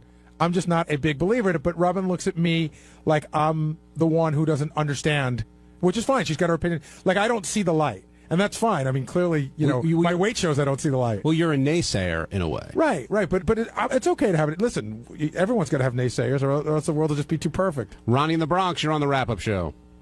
Hey, what's up? Hey, Ronnie. All right, listen to me. Gary, you need to go on this diet because I get so disturbed watching Howard TV. You're so out of shape. You're repulsive. True. Instead of getting against him and worrying about what he's going to eat, why don't you go on the same fucking thing, the same fast that he went on? Because I can't. Ronnie, do you think you could not eat for 21 days? Listen to me. I'm asking you a question. You're asking me to do something. I'm asking you, could you do it? If I look like that, yes. So on Tuesday's wrap-up show, me and John Hyde talked about 𝗲𝗏 and making it rain or snow, whatever, the money and the chicks bouncing their asses, and you throw the money at the chicks with the asses, and how much I love big asses, and enjoy. 𝗲𝗏 came back in with $4 million. And JD, what was it like seeing them again? And did you expect to be called into the studio? Because when women with large rear ends are in there, that's usually your. Was my forte? Yes, that is your area of expertise. Oh, I don't know about expertise. It's a liking. Did I expect to be called in? I don't know. I'm not really. I'm out there. If it happens, it happens. If it doesn't, it doesn't. Were you disappointed that you weren't in there while it was snowing in the studio? No. I mean, I don't want to mess up things. So if me staying out of things doesn't mess it up, that's fine with me. Now, who do you think was having the best time when all that was going on? I actually didn't see a lot of it, but from what I heard, it sounded like Benji was having a good old time taking his own clothes off. Yeah, Benji's pants ended up off at the end of that segment. I think they ended up off in the hallway too after. And also, I know Jason was supposed to be taking pictures, but he seemed to be tossing a lot of bills in the air. Hey, you gotta get into the action somehow. But I always look forward to 𝗲𝗏 on the schedule now because now he's just gonna bring chicks with big asses that'll shake them. Did you get to talk to him in the hallways at all afterwards? No. No? No. Didn't make a move? No. All right. No, but I might have to move into Sue's Rendezvous or something. Now, what do you think of the #1 song in the country right now? It's okay. It's not. It's a little. I can take it and leave it. Take it or leave it. Not your forte. Forte. I don't know if I have a forte music-wise. No. It's just not. It's good. It's okay. It's just it's not something I would probably listen to over and over and over. Did you ever get in touch with the girl from last time? I know she was into you. You were hanging for a little while on the show. What? On the show. On the show? No, she actually wasn't into me. She wouldn't even let me touch her ass, unless it was covered or something. Well, did you try to get in touch with her? I tried to look for her, and how did you try to look for her? Through various websites and Google searches and MySpace searches and whatever else was around, and somehow I can't remember if I found her or if she found me or something. I don't know, but we did get in touch. And what happened? Nothing, just a lot of texting and stuff. She invited me to apparently she was having like 3 birthday parties at like 3 different places or something, and the one that was on like a Thursday or Friday that I could go to, I wasn't in town, so. But what are you gonna do? And that was that. I know you were a big fan of hers. We still talk a little bit. We haven't texted or anything lately. But who knows? She's got a million guys, I'm sure, after her, a bunch of rap guys. So what are you gonna do? Well, so if you get texted or messaged, you're not going to respond? No, I respond. What am I, stupid? No. No, but yeah. What did you think of Howard's reaction? I don't know. What else do you want? There's nothing's happened. I just want you to answer the question. I am. You just give me weird looks. I'm not giving you a weird look. I'm waiting to see if you're done talking. Yeah, okay. Okay. Do you want me to say done every time? No, I don't want you to say done, but I'm just waiting. It looks like you're still, forming a thought. So I don't want always to forming thoughts. Well, I don't want to interrupt. You're not interrupting anything. All right. Did you think Howard was envious of Flo Rida's workout? The guy works out 15 minutes, and Howard's like, "What am I busting my ass?" I don't know about the actual workout, but the actual workout result, I'm sure he was a little jealous. I mean, who doesn't want to look all pumped up and stuff? What do you think of 𝗻𝗁 today? He was okay. He just seemed to be the money carrier, carrier of the money. Now they walked in with like sacks of money, literally sacks of money, and I think Artie pocketed some of it to see if anybody would notice, and then at the end, of course, he gave it back. Yeah. But they come in with and they do their thing, and they always put on a good show. Flo Rida said also that where the money is, though, in music isn't really in the downloads and the records. It's the other stuff. It's the touring, the merchandise, and the bar mitzvah. And he said he got $100,000 to play a bar mitzvah. Well, yeah. I mean, you see these My Super Sweet 16. If your kid likes someone enough and your parents can pay, they'll have you at their party. Now let's talk about the girls that he brought along. What did you think of them? How would you best describe them? Very lovely ladies with big ass. Well, one had a really big ass. The other ass was good. So, more normal, but the other one was just out there. Can an ass be too big for you? Yeah. I've seen some extremely large asses, and But you set limits. Yeah, of course. All right, let's go to the phones. You can't have too much of a. Well, you can have too much of a good thing. On Wednesday's wrap-up show, I talked about, God rest his soul, 𝗛𝗵𝗄𝗿. He just passed away. It's rough, man. It's rough, a living thing, and it's sad. It's sad to talk about. And I just, God bless his soul in heaven. Right now in fishy heaven is 𝗛𝗵𝗄𝗿, and just say a prayer for him if you could. It's a sad thing, man. I don't want to make light of this. I don't want to make a joke out of it. Just don't. So let's not make a mockery of this. And I don't want Chris, who's filming this, to fucking laugh either, so I'd rather not do that. So here it is. Hey, can I ask Richard, can we talk about the sad thing that happened to you this morning? Oh, the family emergency? Yeah. 'Cause Richard told me something, and I'm telling you. Really? What happened? Was bordering on tears when he told me. One of our little pet catfish died this morning. We have an aquarium, like a 5-gallon aquarium, and we have 5 fish. We have 3 tetras and 2 catfishies. And, one of them passed away. I'm, like, really freaking out and bummed out. How old was she? It was a couple months old. Did you become attached to them? They're like any kind of pet. I was saying to Richard, how do you become attached to a fish? I said, do you pet your fish? And Richard said he does. How do you do that? Yeah, whenever we clean their tank, I mean, they're so cute. I can't help but, like, touch them and pet them and stuff. And we took, even last night, which is why it's so sad, we were freaking out because this catfish had a little growth on his mouth, and we looked it up and saw that it's a disease that fish can get in a fish tank. So I took him out of the tank. I petted him. I told him it was going to be okay. And